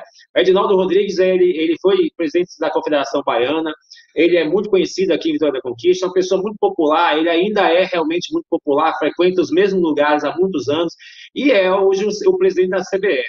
A notícia interessante é que o Papa Francisco convidou ele a participar de um evento sobre inclusão social no Vaticano, porque além de ser o presidente da CBF, é brasileiro, esse ano de Copa e tudo mais, a representação do futebol brasileiro, ele também tem origens indígenas, a gente pode olhar aí pelos traços dele, né?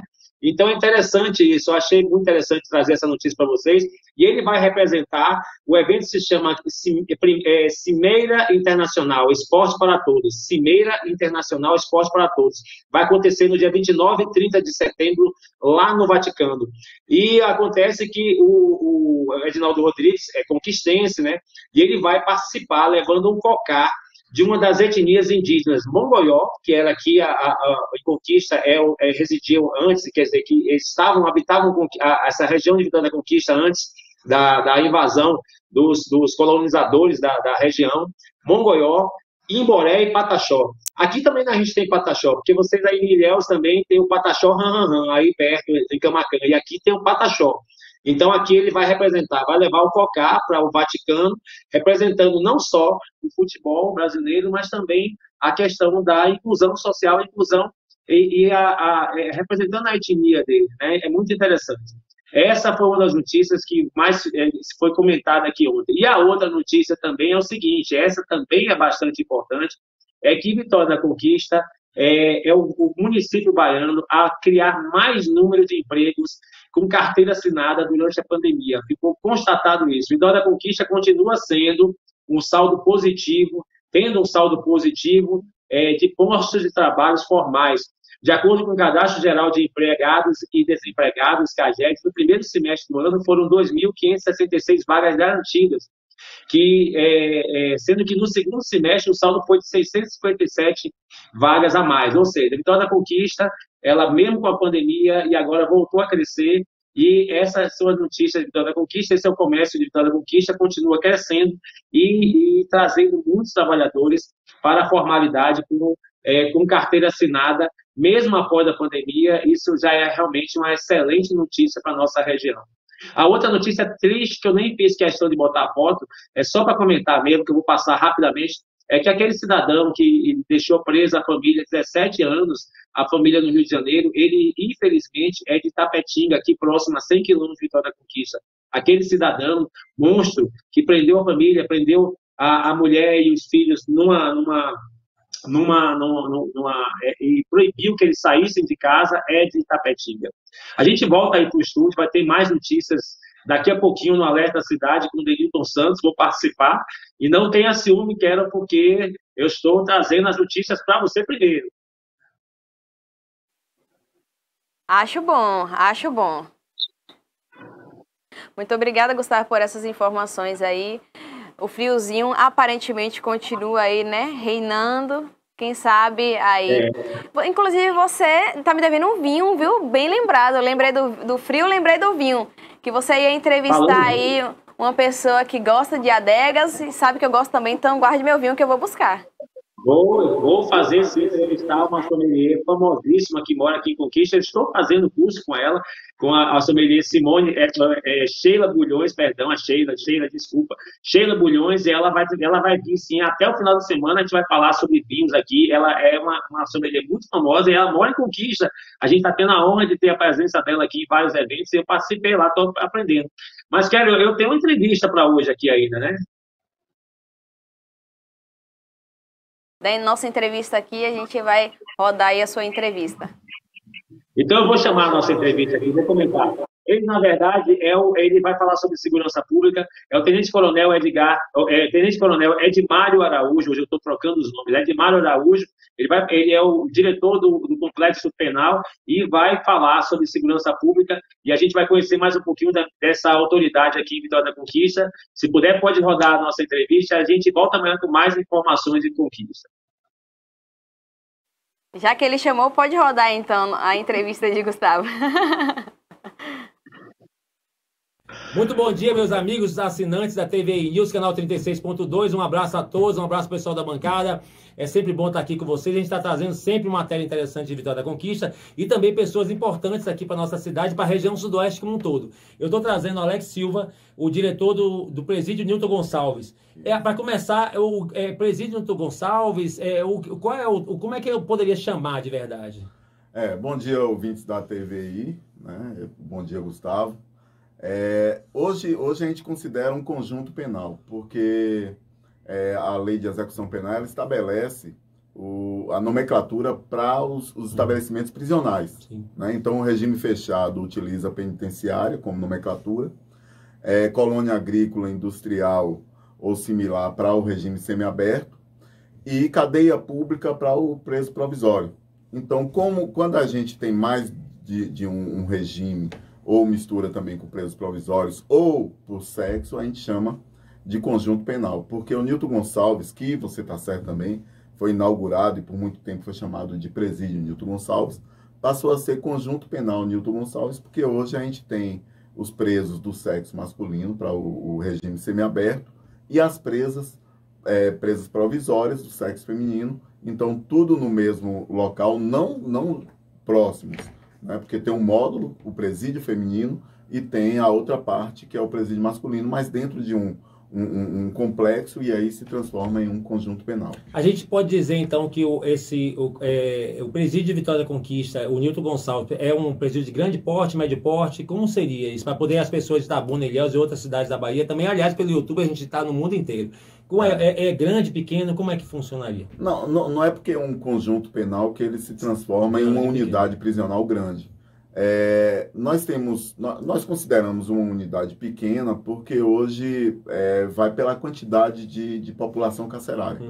Então, nossa população carcerária, em média, aí são 300 presos, nós já chegamos até mais, chegamos a 350 presos, mas hoje a nossa média é 300, variando um pouco para menos, um pouco para mais. Então, não é uma unidade grande. O que, na minha opinião, essa experiência que eu já tenho no sistema prisional, é o tamanho ideal. Eu acho que os presídios deveriam ter, no máximo, capacidade para, no máximo, 500 presos, porque aí você consegue controlar. Você divide esses 500 presos aí em 3, 4 galerias, você está colocando 100 e poucos presos. Então, é fácil um início de rebelião, qualquer problema, você fazer uma intervenção rápida e controlar aquele presídio. Quando passa disso aí, eu acho que a gente perde um pouco o poder sobre os presos. Então, unidades prisionais deveriam ter uma capacidade máxima de 500 presos. Mas eu considero o Nilton Gonçalves um presídio pequeno, por conta da população carcerária. Não no tamanho de área, que ele ocupa um quarteirão em um bairro aqui, Vitória da Conquista, e esse quarteirão, além dos módulos para a gente custodiar os presos, nós temos uma área que a gente utiliza para fazer uma horta orgânica. Então, os presos trabalham lá dentro com essa horta orgânica, esses produtos são vendidos e os valores retornam para os presos, e são valores que, quando eles saírem, a gente chama de pecúlio, eles vão receber para que eles possam iniciar uma vida longe do crime, né? Eu chamo de descontinuidade da conduta delitiva. É aquele cara que trabalha durante a sua pena, para quando ele sair, ele possa ter uma oportunidade de reconstruir essa vida, né? Principalmente aqueles que têm família, que a família é muito próxima, aqueles que demonstram um certo arrependimento de ter cometido um crime, estar cumprindo pena. Mas até a gente estava comentando que a prefeitura também absorve uma parcela dos presos. Aqui a prefeitura de Vitória da Conquista. A prefeitura tem um projeto que veio do governo anterior, o saudoso Ezen Guzmão, que é o Palmas para a Conquista. Inicialmente, esse projeto para a mão de obra dos presos era para esse projeto. Palmas para a Conquista consiste em plantar palmas e distribuir para o pequeno produtor. E aí distribui, vira uma rede, né? Esse pequeno produtor que recebeu essa quantidade de mudas de palma, depois de um ano, ele vai passar essa quantidade para outro. Mas veja, por que surgiu esse projeto? O projeto. Porque Vitória da Conquista, ela tem uma plantação grande. Essa parte aqui da Caatinga, nossa aí, tem grandes plantações de palmas. Então, quem visita essa área vai ver. Mas só que teve uma cochonilha, né, um fungo na palma que estava dizimando, cara. Elas começavam a crescer e depois morriam. Que coisa interessante a natureza. Essa cochonilha era o carmim. É o que dá a cor, usa no cosmético, sim, né? Usa em várias coisas. Carmim. Já vi acho que tem até uma marca aí. Tem. Mas para a produção aqui em Vitória da Conquista, que não é utilizada para o cosmético, não é utilizada para o tecido, é utilizada para a alimentação dos animais e para a própria produção aqui. Você vê na feira que eles utilizam. A palma é riquíssima, cara, em não sei como é que a gente pode dizer, não é proteína, nutrientes. Então, você faz geleia da palma, você faz várias coisas da palma, suco.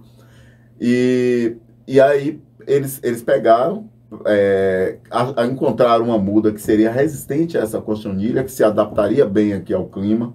Trouxe uma pessoa de fora que conhece, mostrou um método novo de plantar e conseguir uma quantidade maior de palma em um menor espaço. Aí trouxe essa técnica para aqui, só que a prefeitura queria fazer isso para o pequeno produtor rural, mas não tinha ninguém para fazer. Porque o funcionário público, ele não quer ser contratado para poder sair de palma. E, cara, na Caatinga, sol de 40 graus, mesmo. Cascavel lá tem toda hora. Aí você bate a enxada aqui, a cascavel tá pulando ali. Então, o que eles fizeram? Me perguntaram se a gente poderia iniciar esse projeto, se tinha... porque, assim, a pessoa que está cumprindo uma pena, o condenado, é de vários segmentos da sociedade. Né? Ali você já tive empresários lá, né, cumpriram pena. Então, tem agricultor, tem pedreiro.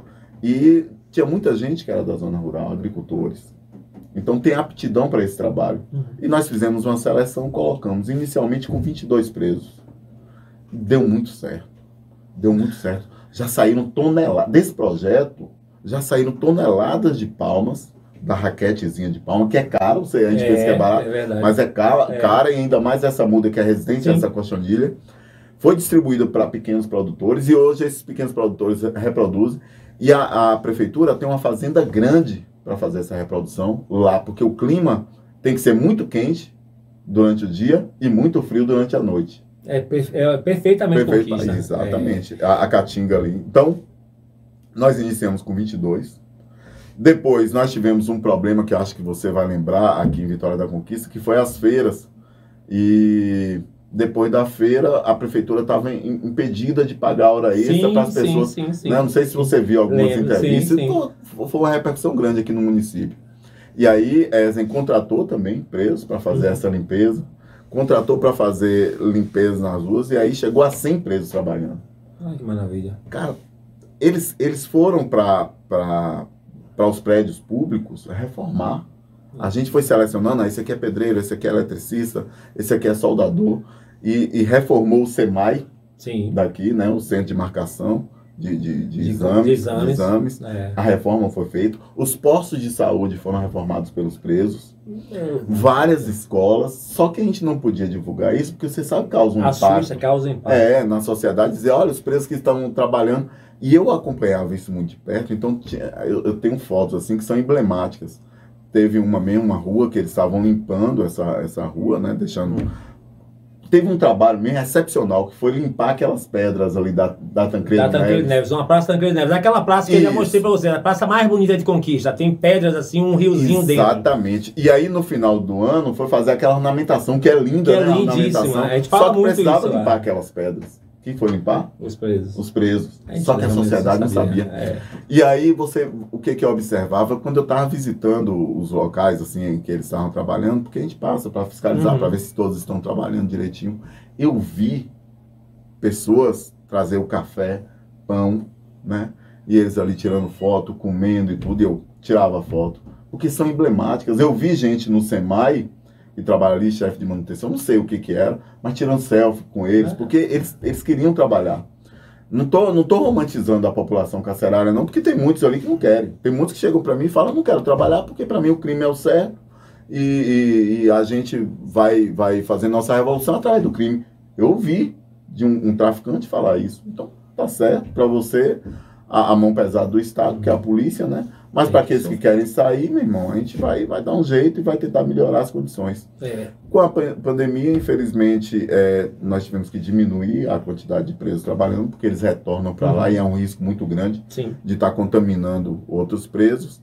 Aí a gente reduziu para 50 e hoje a prefeitura emprega. Mas não é só a prefeitura não, viu? A iniciativa privada, e aí eu aproveito até a audiência aqui, para dizer do benefício que é contratar um preso para um empregador.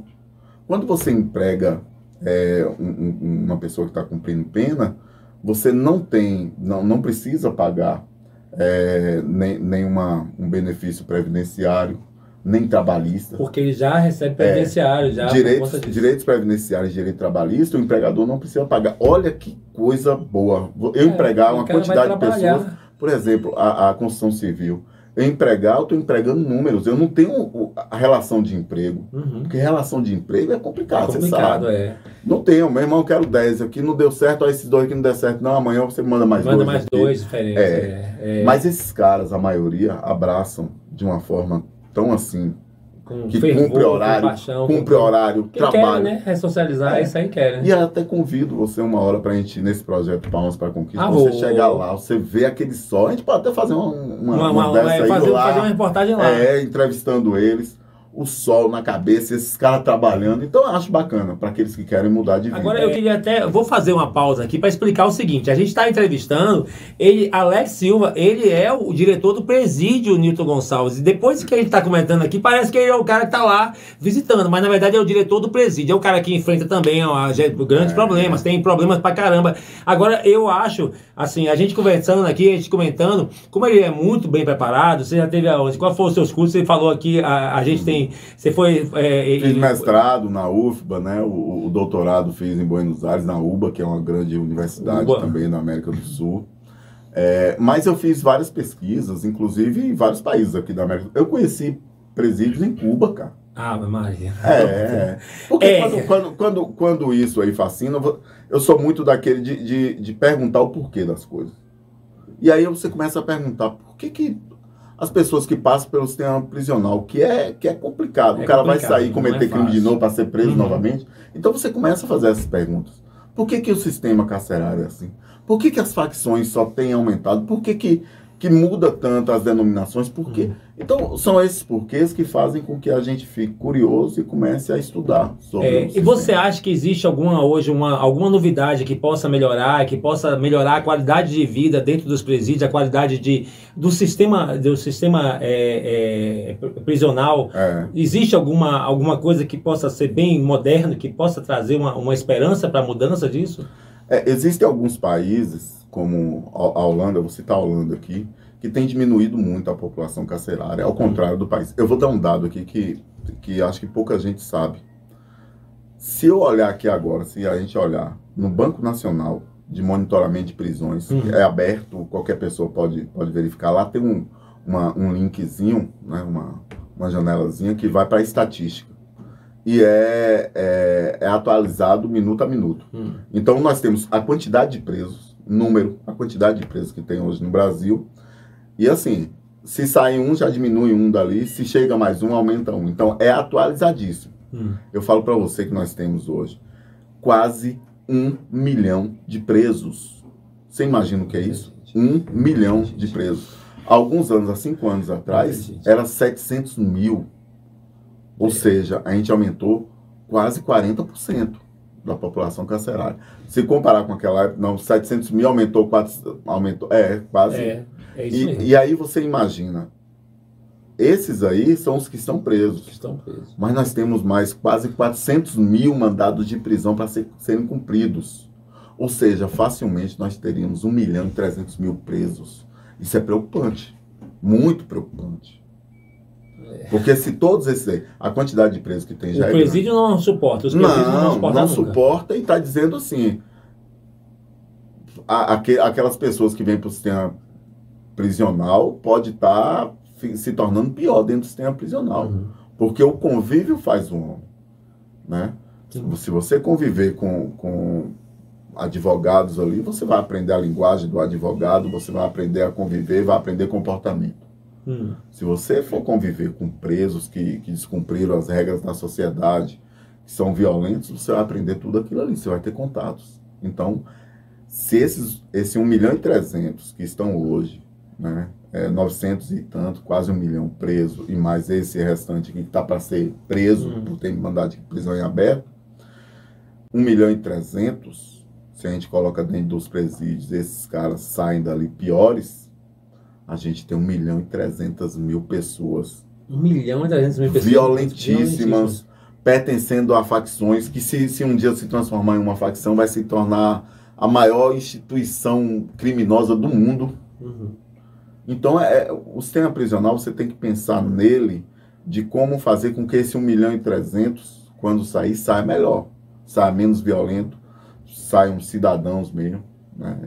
É complicado. Aí onde está o nosso. E ainda também a dificuldade, quando ele retorna para a sociedade, como a gente conversou e estamos conversando aqui, quando retorna para a sociedade, é difícil a aceitação da sociedade para essa pessoa que está voltando. A gente chama de etiquetamento. Tem duas situações, duas coisas, né, que a gente leva em consideração.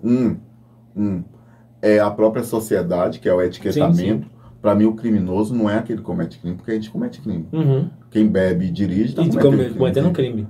Quem pega alguma coisa emprestada, uma caneta, e esquece de devolver, é apropriação indébita. Com apropriação indébita. Né? O estupro de vulnerável, como a gente conversou aqui antes, pode acontecer entre namorados se a namorada estiver bêbada. Exato. Então muitas pessoas cometem crimes no dia a dia, mas ainda assim é aceita ali na sociedade, porque não foi cooptado pelo Estado.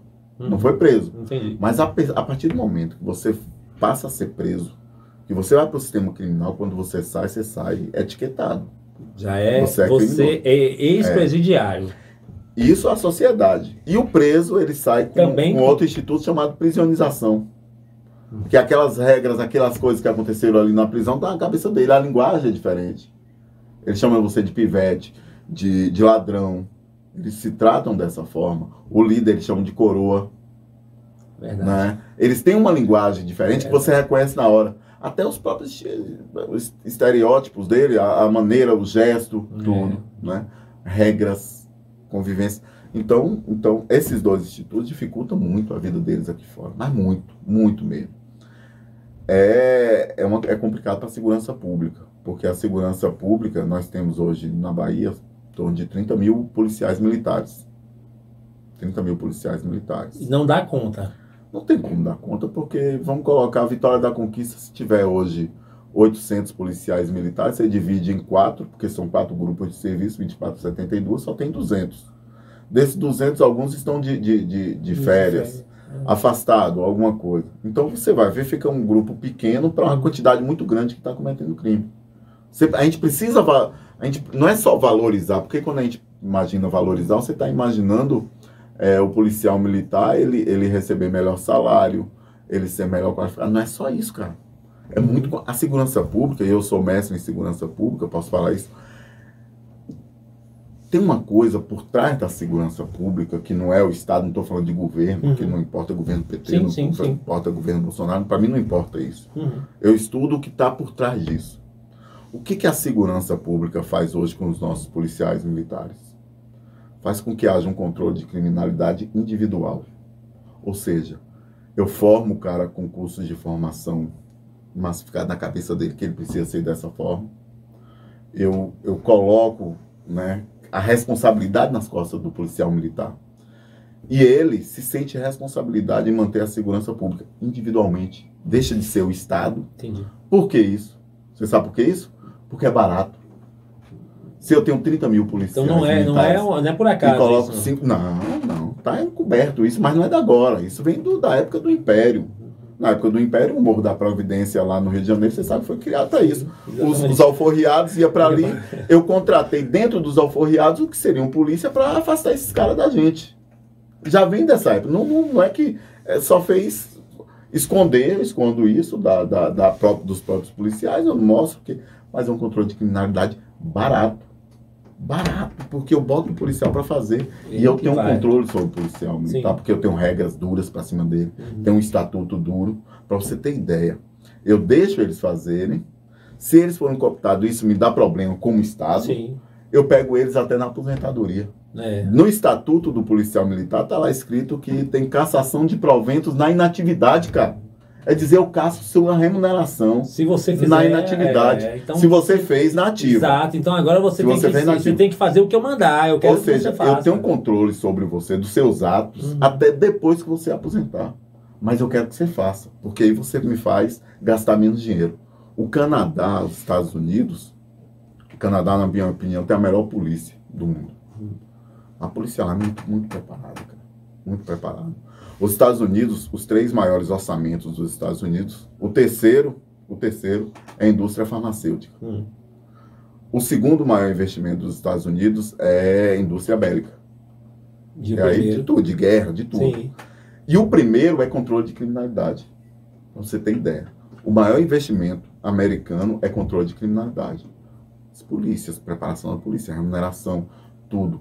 E aí, como o Estado investe tão alto, eu não coloco só isso aqui, controle de criminalidade, por isso que eu estou falando, não é só segurança pública, controle de criminalidade. Aqui entra a parte de educação, aqui entra até bolsas na faculdade, tudo mais, tudo. O crescimento tudo. total. Então, controle de criminalidade. Aqui no Brasil está longe, porque se você imaginar hoje um cálculo que um professor meu fez na época do mestrado, é quase 40% do PIB do Brasil, para fazer uma reformulação, um melhoramento na polícia e subsidiar a remuneração dos policiais militares para começar a assumir o controle de criminalidade. É muito caro. O Brasil não tem condições. E a gente está falando um negócio que você está investindo aqui para evitar aquela parte do futuro, que vai ser aquele cara que vai lhe roubar, que realmente vai precisar ir preso. Então você está segurando toda a situação. Você, investindo aqui, você evita de gastar também lá na frente, como todo mundo reclama, dá porque o preso gasta. Mas é porque você não segurou aqui. É porque eu faço remendos na segurança. Exatamente. Como é que eu faço? Eu vou citar um exemplo que é bem emblemático e aí as pessoas vão entender. É porque assim, é um assunto complicado, delicado para você tratar.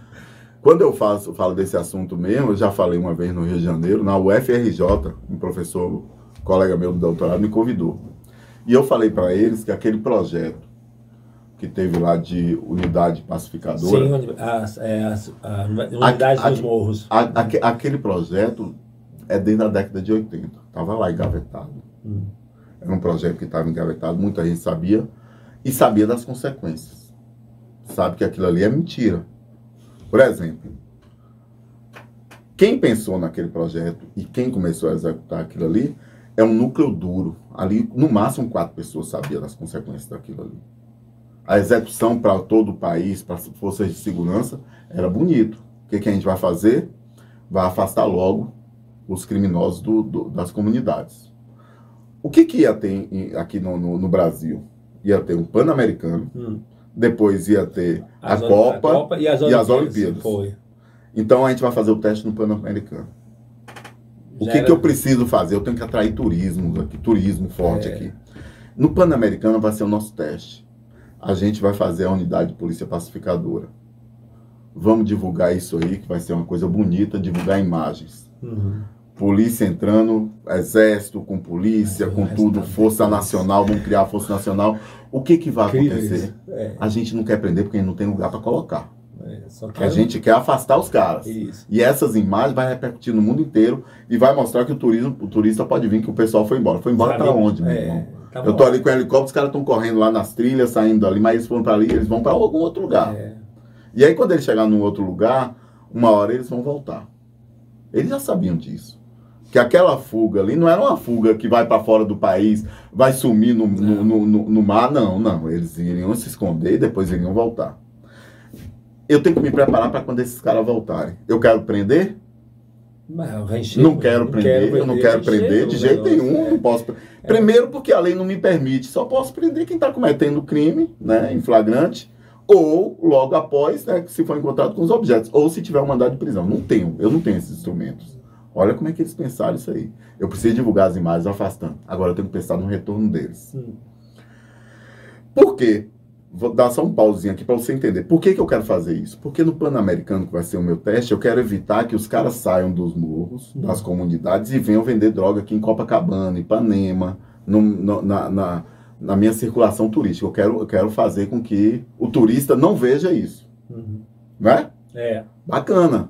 Mas os caras não vão parar de vender droga. Então, o que eu vou fazer? Eu vou levar o turista, eu vou levar o playboy lá da cidade para a comunidade.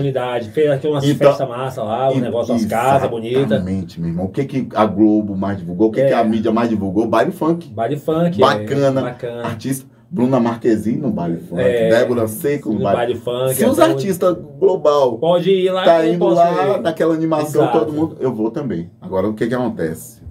Eu preciso cuidar desses caras que vão voltar.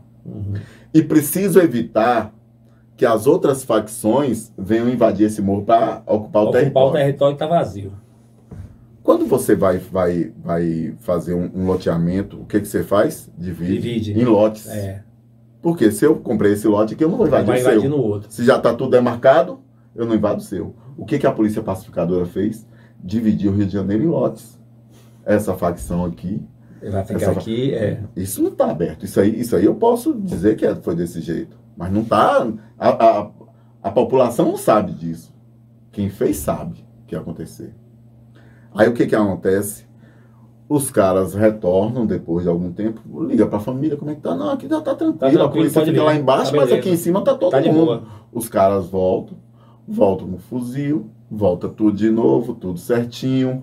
O tráfico, o que eles percebem? Que a polícia lá embaixo me dá segurança, porque os caras não vão invadir. Os turistas, os playboys já sabem que pode ir comprar, não tá achando mais a droga lá embaixo, pode ir lá para o morro. Aí passa pela polícia, não tá tendo mais aquele confronto de polícia com os traficantes. Minha área aqui da polícia daqui para baixo, os traficantes lá para cima, pronto, bailezinho funk. As comunidades viraram ponto turístico também, porque a galera queria ir para conhecer aquela arquitetura, aquele jeito de ser das pessoas. E aí fizeram dessa forma. Loteou o Rio de Janeiro. Essa facção aqui manda aqui, essa aqui manda aqui. Eu não invado mais, não tem mais violência. Beleza, funcionou por um tempo.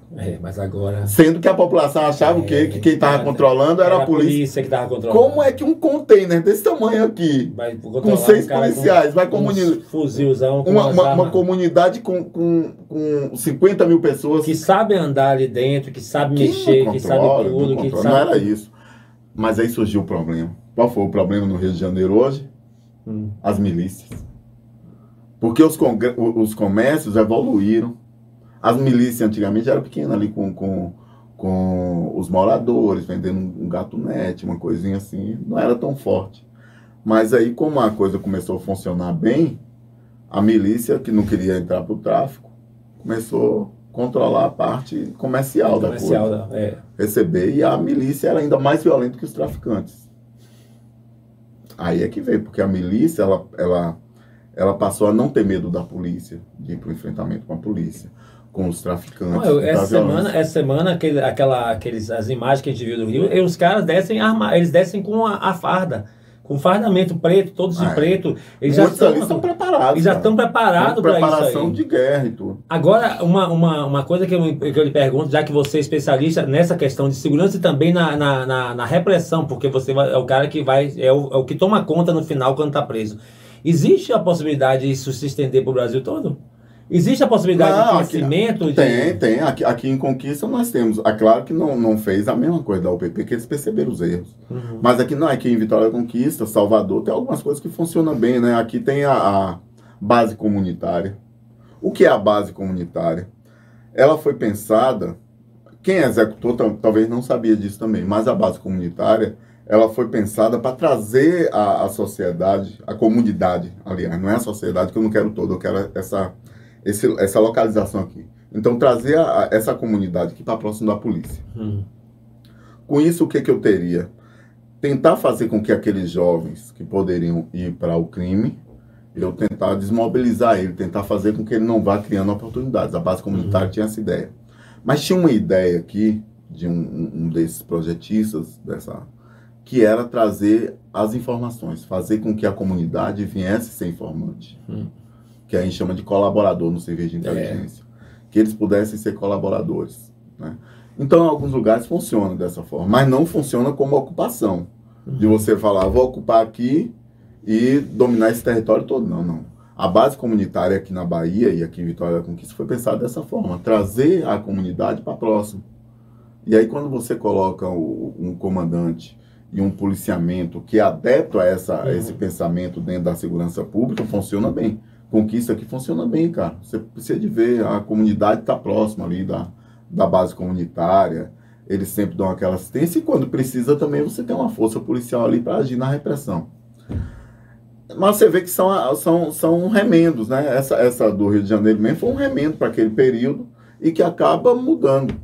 Hoje, um dos grandes problemas no sistema prisional e na segurança pública é um grupo criminoso aí, né, que é conhecido como PCC, que tem ramificações em tudo quanto é lugar. Cara, eles são muito organizados. Mas o PCC ele não quer partir para a violência contra a polícia, contra a sociedade.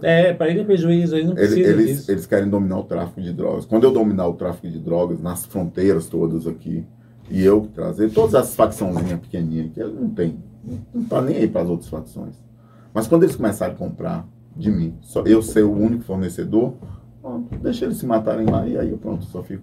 Eles já ganharam a tríplice fronteira. O PCC domina muito ali. Mas aqui o norte ainda não. Ali a entrada ali pela Amazônia, ele não consegue. Já temos aqui na Bahia também, já, né? PCC? Sim. Muito forte. Muito forte. Nos presídios da Bahia também? Muito forte. Uma pena. E o problema não é nem dentro dos presídios. É claro que tem uma influência muito grande, mas o problema é fora. Isso que é o problema. É fora. Porque quem está fora do presídio é quem são os executores. É verdade. Não é o que está lá dentro. O que está lá dentro pode até ser um ou outro pensante, mas esse aí você pode, em determinada circunstância, mandar para um presídio federal, mandar para um presídio de segurança máxima, e que vai deixar ele sem contato por um tempo. Mas o jovem brasileiro é muito influenciado. Mas muito influenciado, cara. Você quer ver uma coisa? Eles começam a fazer tatuagens iguais às tatuagens que são iniciadas ali em grupos criminosos. Eles começam a agir com corte de cabelo, com algumas coisas. A gíria, com porque são influenciados, né? São influenciados a isso, eles acham bonito e vão fazendo. Então é um risco muito grande. É isso. Infelizmente, gente, a gente passou aqui do horário, mas eu vou trazer mais o Alex Silva para poder conversar mais um pouquinho, mas eu queria deixar o seguinte, para você de Itabuna e Ilhéus, o nosso assinante, quem estiver assistindo pelo YouTube, pelo Facebook também, e por todo lugar, eu queria que conhecesse um pouquinho mais do trabalho do Alex Silva, Alex Bombeiro. Mas isso é outra história, eu vou trazer depois essa história de Alex Bombeiro. Eu queria que você deixasse aqui o Instagram, eu estava aqui conversando, esqueci até do horário, perdão pessoal de Itabuna, mas você vai ter muito mais coisas no programa hoje. Deixa o Instagram. Primeiro eu queria o Instagram do presídio para poder o pessoal acompanhar o trabalho no presídio. Lá no presídio a gente mostra as nossas ações, muitos projetos através do Instagram. É Presídio Nilton Gonçalves, tudo junto. Claro, não tem a C cedilha, né? O C cedilha, então é Presídio Nilton Gonçalves.ceap. CEAP é S-E-A-P, que é Secretaria Estadual de Administração Penitenciária. Então, Presídio Nilton Gonçalves.ceap. Lá a gente está sempre postando alguma novidade, algum trabalho, projeto, né? Com certeza. Trabalho. Agora o pessoal também, porque vai ter muita gente querendo saber também do Alex Bombeiro. No meu você encontra alguma coisa do presídio que eu posto também, mas eu posto mais coisas de comida, de drinks. Rapaz, eu sou fascinado com drinks. Faço bem pra caramba. Ah, não fale isso não. Eu conheço um amigo meu lá da TVI que gosta muito desse negócio de comida e bebida, viu? Drinks, comida, então eu sou um... Eu não sabia não, vou seguir agora. Cara, sou. E tem o meu cachorro lá, que meu cachorro é um sommelier, como a gente conversou aqui. Ele cheira a cerveja e me indica qual é que eu devo beber. E é meu companheiro, anda de moto comigo, então é uma coisa mais pessoal, mas fique à vontade, se é fechado, mas qualquer um que mandar lá, eu vou deixar seguir, eu acho bacana. Então é alex.bombeiro. Alex.bombeiro. Gente, é o seguinte, eu trouxe esse cara aqui, a gente tem muito mais informação, você vê que o cara é... Ó, Roberto, um abraço pra você. Roberto é especialista em segurança pública também, nosso lá, ele deve estar, provavelmente ele vai estar no programa também, mas se não tiver, vamos marcar um dia pra gente fazer um bate-papo vocês dois, ele com o link aqui. Obrigado, gente, um abraço a todos, desculpa a gente ter tomado o tempo de vocês aqui, mas eu vou trazer o Alex mais vezes pra gente conversar mais. Um abraço a todos, segue aí do estúdio Itabuna, um abraço, a gente volta amanhã com mais informações, com mais gente interessante aqui de Conquista.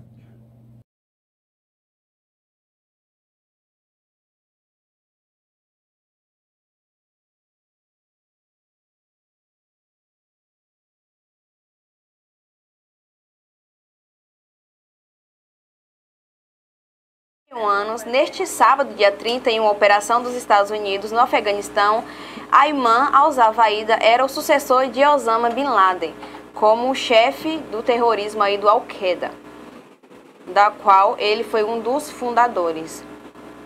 Ele era responsável pela formação ideológica, tática e habilidades organizacionais, liderança e coordenação dos primeiros atentados suicidas e células independentes que se tornaram uma marca na rede terrorista. Também coordenador ao lado de outros líderes dos ataques de 11 de setembro de 2001 nos Estados Unidos, além do planejamento de ataques além do planejamento do ataque que em 2000 deixou 17 militares mortos em um navio americano que estava ali localizado no Iêmen. Também mais uma notícia, uma criancinha, né, lá em BH que está desaparecida, né? Ela foi comprar pão, segundo os pais, ela era de costume, ela já fazia esse trajeto. Aí ela estava brincando em frente à sua casa e o pai pediu para ela comprar pão aí na padaria que comumente ela sempre iria. E ela acabou está desaparecida desde o domingo. Então, nessas imagens aí mostra apenas dois homens correndo, né? Após ela passar aí nas imagens, vai aparecer também dois homens correndo atrás, mas até então não se sabe se eles foram responsáveis aí ou não por esse sumiço dessa criança. E um jovem de 25 anos bateu em 4 carros que estavam estacionados ali no Distrito Federal. Ele que estava embriagado e também não possuía a carteira de habilitação, a CNH. Então, no Brasil acontece, infelizmente, né, acontece muito isso. A gente está falando sobre segurança pública aí anteriormente com o Gustavo, mas as pessoas não têm, além de não ter carteira, né, em pleno dia, né, em plena luz do dia, se acha aí as leis, como existem as leis com várias brechas, se acham livres para pegar um carro e conduzir, além de não ter a CNH, também bêbado, totalmente embriagado. Graças a Deus, ninguém se feriu nesse acidente. Inclusive, ele também não teve ferimentos graves. Mas aí fica o alerta, você jovem, né? Vamos ser adultos, né? Pelo menos mentalmente, porque não dá pra ficar fazendo essas bobeiras. É assim que você atropela uma pessoa, mata alguém e depois a sua família vai lá colocar que você é um rapaz de bem e não deve ser preso. Deve ser preso sim. Se assume o risco de matar alguém, então você tem que assumir a responsabilidade também. E agora voltamos aqui ao estúdio, vamos falar com Igor Pinho Rosa, ele que é dentista. Tudo bom? Igor, muito bom dia, seja bem-vindo aqui. Muito obrigado, muito bom dia a vocês, aos ouvintes. Ô Igor, há uma série, no off a gente estava conversando aqui, né, sobre a questão da escovação. Você vai explicar pra gente um pouquinho sobre mitos e verdades. Há uma série de dúvidas em respeito a isso, porque alguns profissionais dizem que o correto é assim, outros já dizem que o correto não é, aí já vem pastas milagrosas com carvão dizendo que vai clarear o seu dente, mas outros especialistas já falam que não, que só na clínica mesmo, com o procedimento, com o profissional, você vai conseguir aí ter o resultado desejado. Sobre a escovação, eu vi um vídeo de uma profissional falando que, não é nem daqui, na internet eu vi, que para o mau hálito, né, quem tem o mau hálito matinal, na verdade todo mundo tem, né, quem é esse? Ela falou que o ideal não é você acordar e escovar os dentes, porque se você escovar os dentes, você vai estar ali, como é que uma palavra que eu posso falar? Tirando o esmalte, é assim que pode falar? Prejudicando o esmalte, e você também não vai acabar com o seu mau hálito. O que você deveria fazer era acordar, escovar só a língua e tomar o seu café, depois voltar, depois de 30 minutos do café, escovar os dentes e fazer novamente a escovação. Organização. Como é que funciona? Mito ou verdade? O ideal, né, em questão do mau hálito, que a gente chama de halitose, todo mundo que acorda vai ter um pouquinho de halitose. Uns mais, uns menos, e isso vai de acordo com a sua higiene oral, vai de acordo com a quantidade de placa que o seu organismo produz. Isso é muito pessoal e é de cada um para cada um.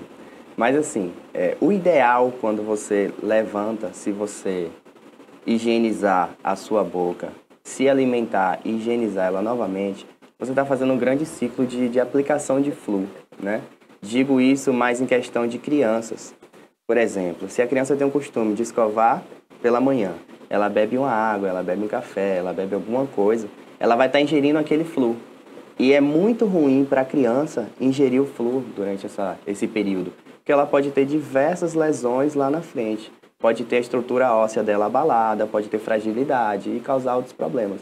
Então, o ideal é você tomar o seu café da manhã, você higienizar após o café da manhã, tudo direitinho, se possível, com sua escova, com seu fio dental, com o creme dental que você comprar, sendo ele aprovado pela Anvisa. Geralmente, quando estão no mercado, já estão aprovados pela Anvisa. Não precisa ser um creme dental milagroso, basta que ele tenha o flu, porque o flu que é o responsável por remineralizar o dente e manter ele bonitinho, manter ele com sua estrutura perfeita para que você tenha uma saúde e higiene oral maravilhosa. Agora, culturalmente falando, particularmente eu vou falar por mim, é difícil acordar e tomar um café sem antes escovar os dentes. É questão de hábito, né? A gente, às vezes, cria esse rito em nossa vida. E a questão do café é bacana, porque, querendo ou não, a gente, como é brasileiro, a gente gosta de um cafezinho. Isso faz parte, realmente, da nossa cultura, do nosso rito. E nós, como profissionais, temos também que entender a cultura do nosso povo e trabalhar em cima disso. Agora, o ideal, realmente, se você toma um café, porque ele é muito quente, ou se você costuma tomar um suco de uva de manhã, porque ele é muito ácido, você precisa aguardar realmente de uns 20 a 30 minutos para fazer essa higienização. O problema é que isso, às vezes, atrapalha o nosso horário, porque a gente costuma comer, escovar e já sair para o trabalho.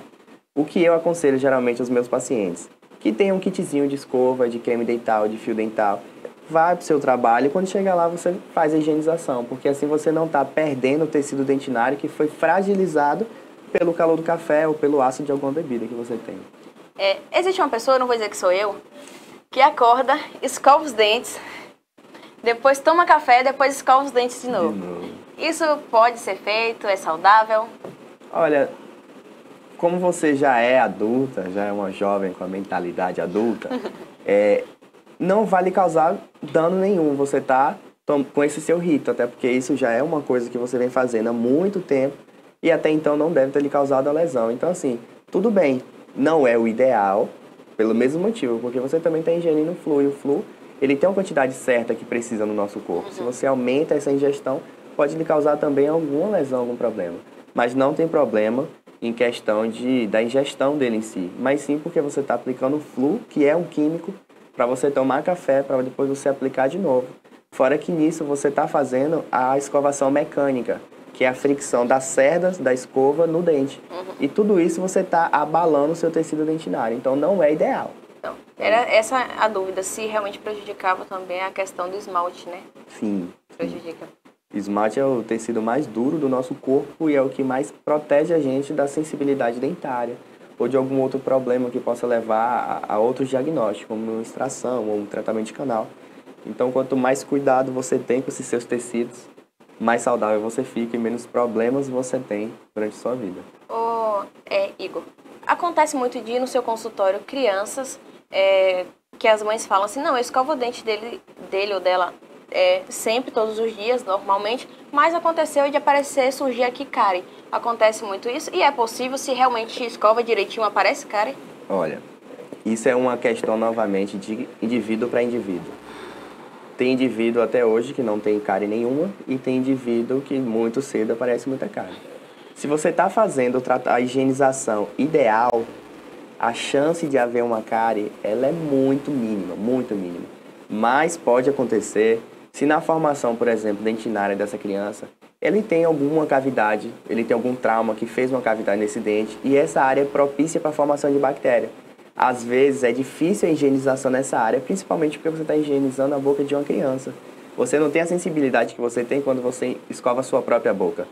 Então pode ser sim que algumas áreas que talvez não tenham sido alcançadas pelos equipamentos, escova de dente, fio dental, enxaguante bucal, que talvez não tenha eliminado aquela bactéria e possa sim haver uma pequena lesão ali. Quantas vezes um adulto, vamos colocar um adulto, né? Ele pode escovar, quantas vezes seria o ideal. Minimamente, e quantas vezes o máximo? Qual é o máximo assim que uma pessoa pode escovar os dentes no dia? Vamos lá. Cientificamente, o que a academia costuma dizer pra gente, os estudiosos costumam dizer pra gente, é uma média de 3 escovações ao dia. É pela manhã, né, depois do café da manhã, depois do almoço e à noite. O que é que eu falo? Porque isso é um dado muito médio para atingir toda a população, né? O que é que eu sempre falo? O importante é você higienizar sempre que você fizer uma refeição. Após toda a refeição, né, voltando a dizer, dependendo da sua dieta, se ela for ácida, se ela for quente, se ela for prejudicial à higiene, à saúde do seu dente, que você aguarde de 20 a 30 minutos, mas que você sempre faça a higienização. Tem gente, por exemplo, que come de manhã, almoça, de tarde merenda, de noite come e às vezes de noite ainda quer comer de novo. Então, se é a sua rotina, o ideal é que você escove todas essas 5 vezes. Se possível, todas as vezes com escova, com fio dental, com enxaguante bucal, para você manter essa higiene o tempo todo. E aí também você diminui o hálito. Né? Agora, tem pessoas que normalmente falam que tem sensibilidade depois do uso do fio dental. Isso é possível realmente acontecer? Olha, geralmente o que acontece é que a pessoa ela não tem o costume de estar utilizando o fio dental.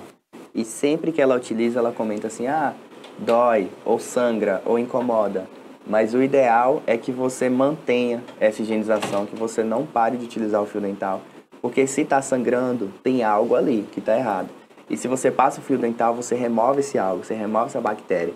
E você tirando a causa, você vai perder essa inflamação, você vai parar de sentir essa sensibilidade e vai se manter com a higiene saudável. Você também faz implantes, né? Você está aí mestrando nessa área. Quais são os tipos de implantes que são mais utilizados hoje em dia? Olha, hoje a gente trabalha com alguns tipos de protocolos, que a gente chama, que geralmente dá-se com a quantidade de implantes que a gente vai utilizar. Cada paciente é um paciente, né? Mas esse implante, essa prótese, ela fica fixa na boca.